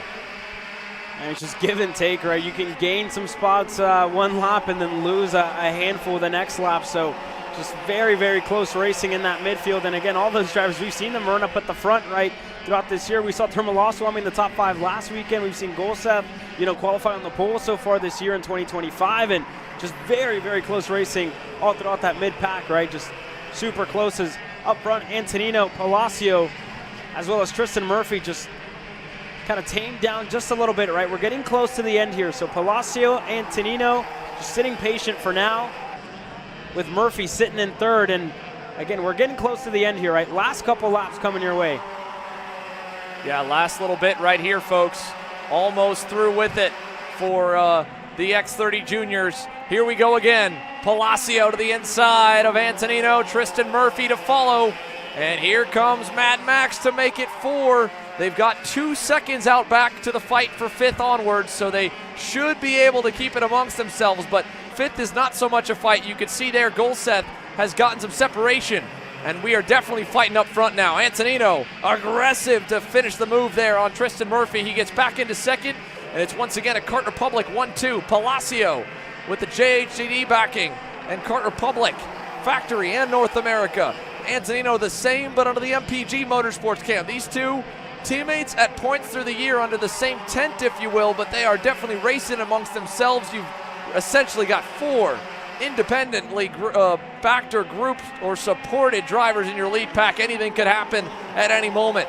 And speaking of anything, well, it looks like something's definitely gone awry enough to finally spread our back half of the top 10 and early part of the teams away from each other. Yeah, that gap opened up there further back, and again, we saw the amount of fighting right in the middle stage of the races. This is the next bit that we're going to see. Termalaswamy able to go through on Jackson Gibson for the 8th spot. So they're going to continue to trade just up there. As up the road, we saw Nathan Golsev in the top 5. He stays in 5th. But last couple of laps, it should be 2 laps to go this time by for Lucas Palacio, John Antonino, and Max Weiland up front. Tristan Murphy there looks like he's up in a second so far, and he is. So the top 4 looking to just close down their gap, or I should say the drivers 2nd, 3rd, and 4th looking to close down their gap with Lucas Palacio here the last lap and a half. Oh, one in the wall. Travis Pettit into the barriers at turn 4. Contact with Parker Ives. And that will send them to the rear. So big implications here, as well as it is up front. Lucas Palacio's getting a gift and a half right now as they fight it out amongst themselves for 2nd. Antonino back to it. Weiland now into 3rd as Murphy falls to 4th. White flag waving, a huge lead for Lucas Palacio, and Antonino knows that he's going to just fight for 2nd from here on as he covers off in 1 and in 3. Weiland trying to set him up for a crossover. He won't quite be there down the backstretch, but this fight will continue and onwards. Now Nathan Golseth's going to have to deal with Ashton Woon. Look at, they just barely got Pettit's cart out of the way. Wow, very close there, just getting that cart out of the way. And then again, that's why you can see many moves there in turn number 4. It looked like the yellow flags were still waving. Not waving here, though, so we're going to see some fighting. Antonino to low side. Max Weiland looking to cross him up, as now Murphy going to give that push that Antonino's going to need. Might cross both of them up. Murphy through for 2nd. Tristan Murphy still has one more turn to go. He'll leave the door wide open. Antonino sends it contact. Here comes Weiland again with a crossover. Palacio wins the heat race, and to the line, Murphy to Weiland to Antonino. The updated top 4. Then Nathan Golseth, Ashton Woon, Bashi Jimenez 7th, Termalaswamy, Nico Katowski, a spin and a recovery to 9th, and Jackson Gibson with a lot of speed shown early on here in this heat race. Concludes your top 10 over Edward Kennedy and Enzo Di Gennaro. Royce Vega, 13th to Arthur Barbe, 14th, and Jose Alejandro Halfin. Your top 15 from heat number 1. Quite a bit of action on track for the X30 Juniors. Folks, the lineups have been confirmed and posted for those in the pit area. We've got our 10 that will transfer to the Fast 5. It'll be a Fast 10 shootout for K8 Junior tonight. And we have a good chunk of the Micro Swift drivers that will transfer to their Fast shootout as well. That'll come after a short break following this X30 Pro Heat race. But for now, we'll take a quick break in our coverage and send it to a word from our partners and return with our final regular heat race on the day, and then the night show will get set to begin. Today. Are you ready to get behind the wheel? From Formula One to NASCAR and IndyCar, all the pros start here.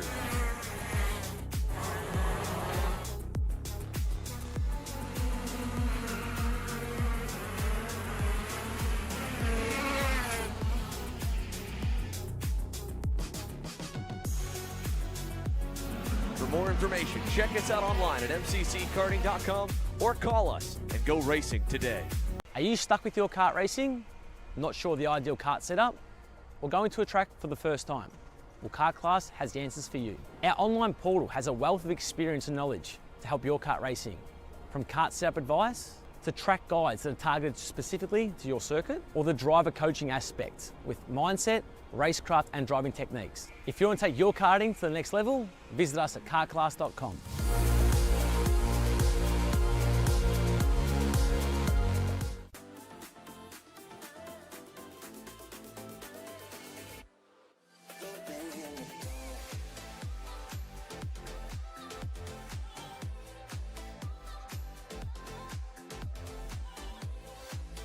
Are you looking to take the next step in your racing journey?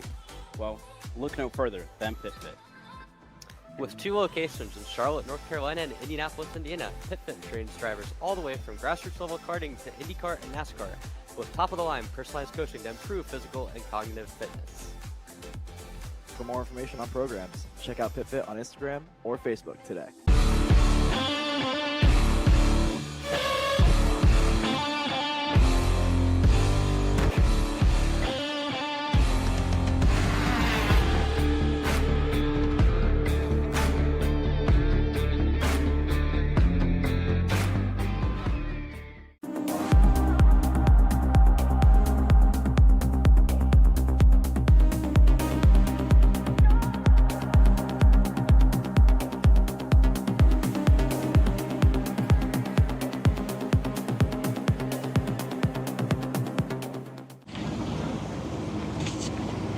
What are you doing? It's got my new Greyhound seat. You don't even have a cart.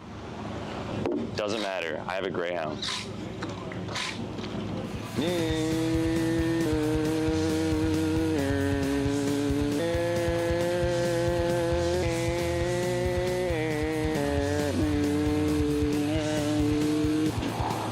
the f is Kyle Cuthbertson? Doesn't even have a go-kart. Doesn't matter.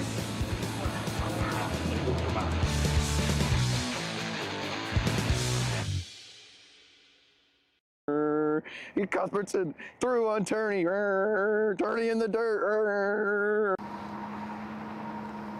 Cat food marketing. $9.99 a month. Dude, Caleb, wake up. Dude, we're live in 5 minutes. Let's go, come on. What are you doing? Dude, I'm so sorry. Xander had me in a cat food marketing meeting till like 2 a.m. last night. Come on, man. Do you have anything I can drink? Dude, I got the perfect thing for you. Perico, it's a healthy energy drink alternative. Perico, non-GMO, gluten-free, kosher, magnesium, B12, B6, yeah, it's good. B5, biotin, and 0 sugar? Pericazo! Try Perico, made with natural ingredients, organic caffeine, and supports your metabolism. Try the new official energy drink of Kart Chaser.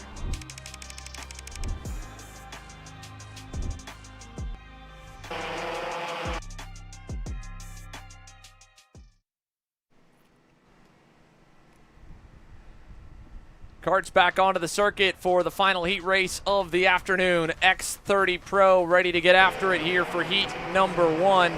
And the class that has got the fence line ready for the night show is on to the circuit now. It'll be a front row with Alessandro DiTullio on the pole alongside RPG's Gus Lawrence. We touched on it briefly. Those two, last time they were together on the racetrack, well, it didn't end ideally for either one of them. Gave away a shot at the potential win. Both had the speed to do it, and it looks like they've got speed to fight for a win again. Starting just ahead of Dalton Haynes and Frankie Mossman on row 2. Go back to Caden McQueen and Paulie Massimino on row number 3. Chase Gassiet Lee and Austin Garrison on row number 4. Row 5, Blake Nash on the inside of Finnegan Bailiff to conclude your top 10. Then it's Caleb Gaffera and Oliver Hodgson back on row number 6. It's following them with Daniel Perez and James Overbeck. Go back as well to Hayden Jones and Stephen Miller on row number 8. Levi Sangera and Zachary Clayman DeMello on row number 9. Roman Haynes slated to start as well for the back, starting 19th. And as well, he's going to start alongside Ryan Rafa on row number 10. Row number 11 to the inside will be Davin Roberts alongside Roman McCurdy. Row 12, Remy Andriatos and Naomi Garcia, the young lady from Trinidad. Brian Garcia, Brooke Shambo, Camp Chambers, Max Saga, Austin Perrin, and from the rear, last year's winner Jacob Kolar. We're away and racing down to turn 1.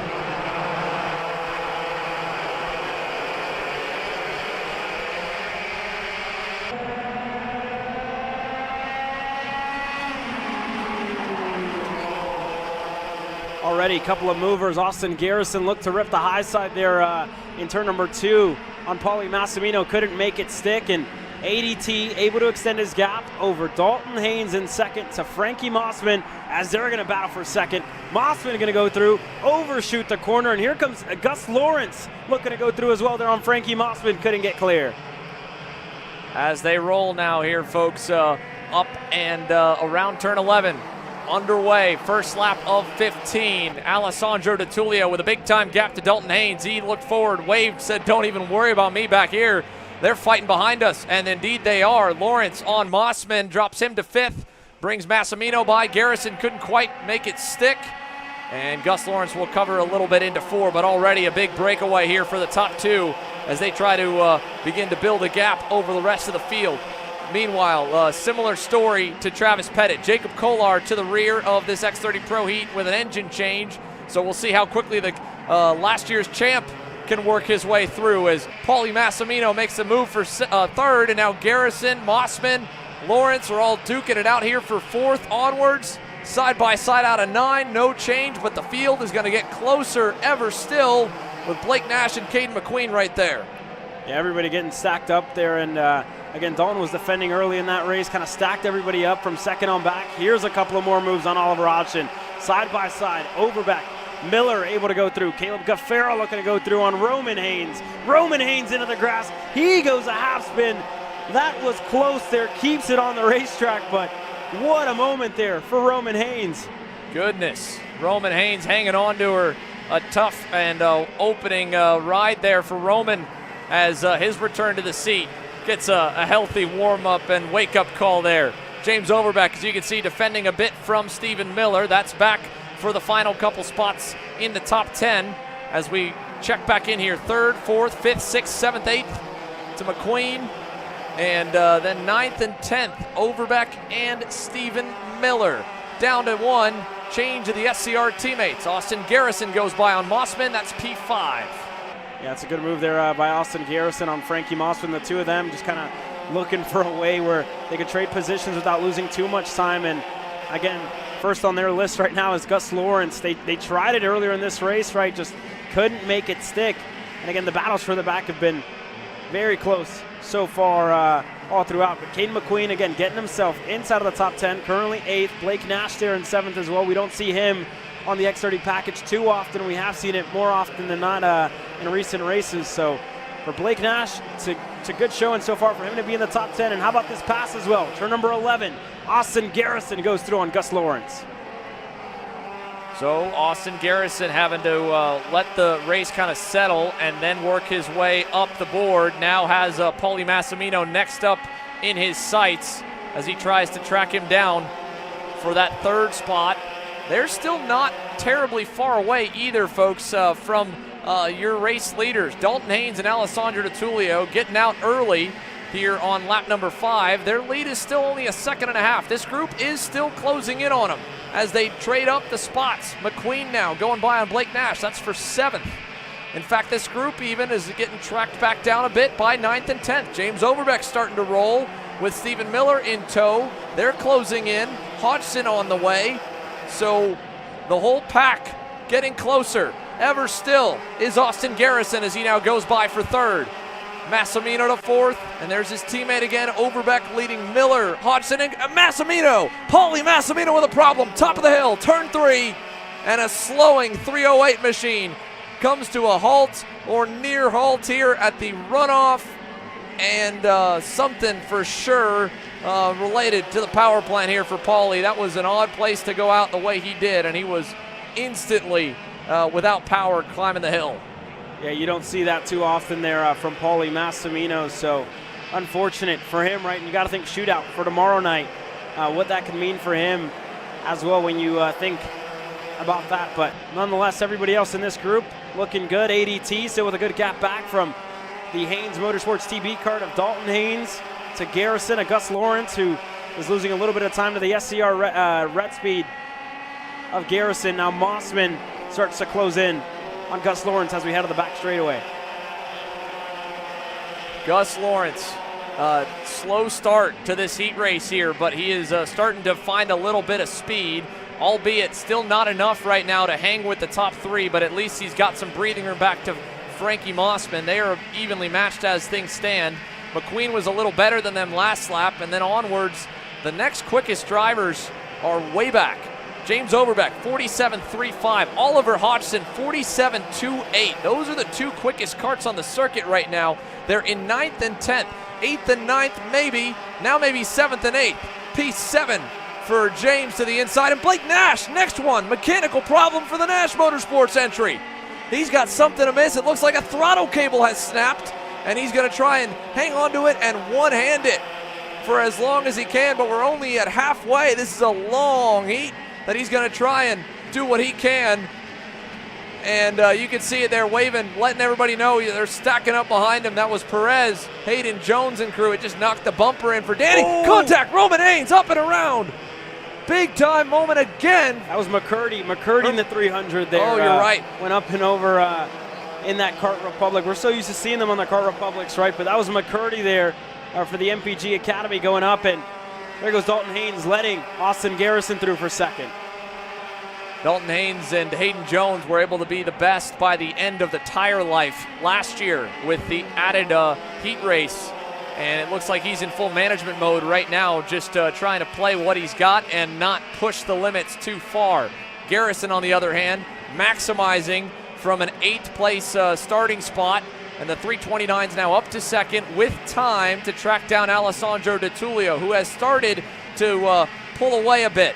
It was holding even at about a 6 or 7/10 gap back to Dalton. It's now up and over a second, and that's the margin that Garrison will need to close.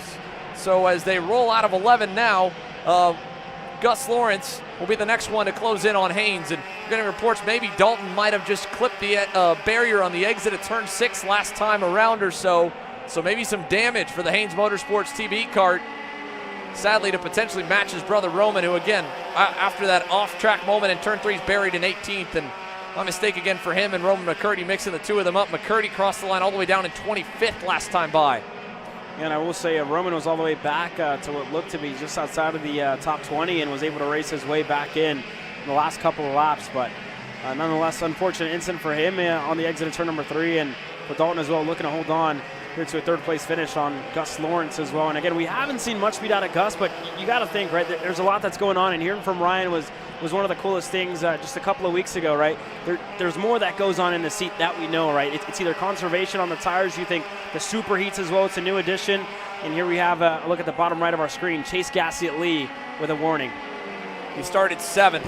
Contact sent him down the field. He was 21st across the line last time by, and evidently frustration for Chase Gassiet-Lee here in heat number 1 has drawn the ire of the officials. Take a look at how much it's spread out behind your main pack here. Overbeck and Hodgson are continuing to just make work at the moment. They are finally now getting matched pace-wise by the front of the pack, but they have gotten away from most. And speaking of getting away, Jacob Kolar getting through the field pretty nicely. 31st to 14th. What an impressive charge here from the kid from Key West, and he's not done. He's got 4 more well within reach. Finn Bailiff there in the red Beryl Art for TKG, and then it's Caleb Gaffera, Danny Perez, and Hayden Jones, all easily catchable here for Jacob Kolar, last year's breakthrough winner. Yeah, it was a huge year last year for Jacob Kolar, and again, seeing him at the top step of the podium here at the IAME Grand National Championships. Nonetheless, though, a couple of movers further back, right? We see Hamill start to close in on Hayden Jones just on the edge, or sorry, Daniel Perez. My apologies. They're starting to close in on Hayden Jones for the 10th spot. And again, Jones with not much practice. Issues here further back. Yeah, that one is indeed Roman Haynes, and that is with a 322 of who do we have there? That was Brian Garcia. Those two were in 16th and 17th. Heavy contact into the wall. That'll probably trigger a yellow flag sector here on the run down the back straightaway. And there's another one off. Who's that at the exit of turn 4? That was Roman just trying to drive off. Okay. There. Couldn't get too far, but no, that is that is indeed Roman Haynes. Yes. Couldn't tell for a moment, but yeah, great call, Caleb. Here we go, side by side. Gus Lawrence looking to go through on Dalton Haynes now. Frankie Mossman in this group as well. Lawrence able to work his way. And again, Haynes just losing time. He was very quick in the opening stage of this race. And again, maybe that was the contact with the barriers for him out of turn 6 that's got him wounded. And now he's starting to get a little desperate. 2 to go. Blocking way low from Mossman and McQueen. Caden McQueen, this could be a slick move up the inside. He's going to find a hole down the inside of Mossman there up the hill to 3. And now he goes to work on Dalton into 4. Opens up high, rips the outside. Still there, still almost, not quite. Dalton's able to keep him at bay, and here comes Overbeck. James slips by Mossman now. Hodgson is there, 5 deep behind Haynes as they roll into turn number 8. Oh my goodness! Brian Garcia flips over with the contact from Haynes, and they're still racing again. As Dalton now falls behind McQueen. Hodgson side by side with Mossman. Overbeck looking to go on to Dalton as they race to the white flag. Working their way through. Caden McQueen holds on. Gus Lawrence long gone, as well as ADT Austin Garrison just pulling away from the rest of the field. Haynes still holding up. Oliver Hodgson, James Overbeck, Frankie Mossman, and Stephen Miller starting to get closer and closer to this group. Dalton's going to block it all low. Here goes Frankie trying to go to the second groove on Ollie. Won't quite work, and they'll stay single file. This is the fight for P5 now as Haynes continues the backward slide. Miller is there as they race over the rumble strips and back down to the inside to 8. Hodgson tries the high side himself. Dalton will open his hands. He'll run him wide. Still there with Overbeck, though. He might get a spot out of it as Brooks Shambo goes around in turn 7. Craziness here at the end of this opening heat in X30 Pro. Alessandro Natulio scores the win. Garrison second, Lawrence third, and the fight for 5th to the line. Haynes hangs on over Hodgson's march forward. Then Mossman, Miller, and Overbeck slides to 9th. And all kinds of things to talk about from this first heat race. One driver who definitely didn't get the airtime he deserved, ADT, Alessandro Natulio, perfect from start to finish. He manages it still with giving up a little bit as the gap bleeds down to 7/10 to Austin Garrison there in second. Gus Lawrence third, about 3 seconds away with a solid run. Caden McQueen puts 2 of the Brits inside the top 5. Then Dalton Haynes 5th. Hodgson, Mossman, Miller, Overbeck, Gaffera, and then back we go. Chase Cassidy there 16th. Naomi Garcia 17th. Remy Andriatos, Levi Sangera, and Camp Chambers. Your top 20. Look at this as well. ZCD no entry for, or at least nothing from the opening heat. I don't believe he made it out. No, he did. On the outlap, contact for him and Ryan Raffa on the first lap around. And Paulie Massimino, mechanical failure. Blake Nash, mechanical failure. There's Raffa on the inside. Shambo, obviously, contact with the wall on that final lap at turn 6 that caught out many drivers. She'll finish 24th. Garcia and Haynes, a big moment in turn 4. So there's a lot of cleanup and a lot to break down from this one. Look at the heavy damage to that TB cart for Roman Haynes. Goodness. Wow. Yeah, wow. Just what a race there, right? And again, up front, I mean, ADT, Austin Garrison just able to run away from it all. Lawrence there in third as well. And I'm curious, you know, what exactly was amiss on Dalton's cart, because that just fell off pretty much. Just didn't have the pace there. Let's go down to Haley here in the scale line. I've got Dalton here. Dalton, tell us about what happened in that incident. What incident? No incident, okay. I mean, well, if you mean the defending on the last couple laps, I just lost the rear like halfway through the race. We went on what I thought was going to be a good setup, and I think we went in the wrong direction. We've got a good old tire setup, so I was really surprised by the lack of pace middle of the race off. I really thought I was going to be able to hang with the Tullio when the tires came in, but I couldn't. And then obviously the last 2 laps I had to defend pretty hard.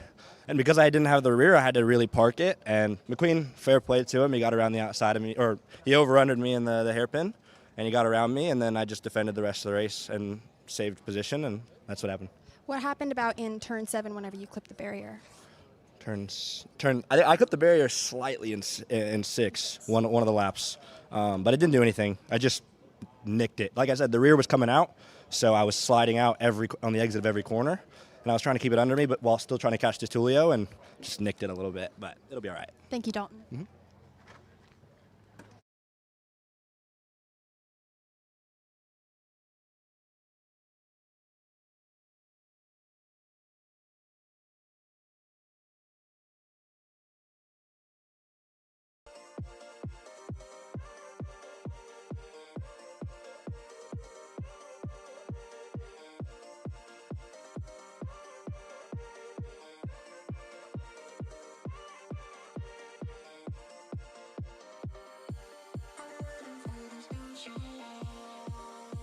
Jacob Kolar here. Jacob, you took a new motor before that one. Tell us why. The other one just wasn't doing it. I mean, we were losing 4/10 from the first corner to the bowl. I mean, everything we just gained in the infield just went away on the straightaway. So I think it was our best bet, even finishing 23rd in quali. I mean, an extra 7 spots won't hurt. How are you feeling about the new one? Feels a lot better. Now we can get the Kart dial down, and I think we'll be good for the next 2 heats. Thank you, Jacob. Thank you.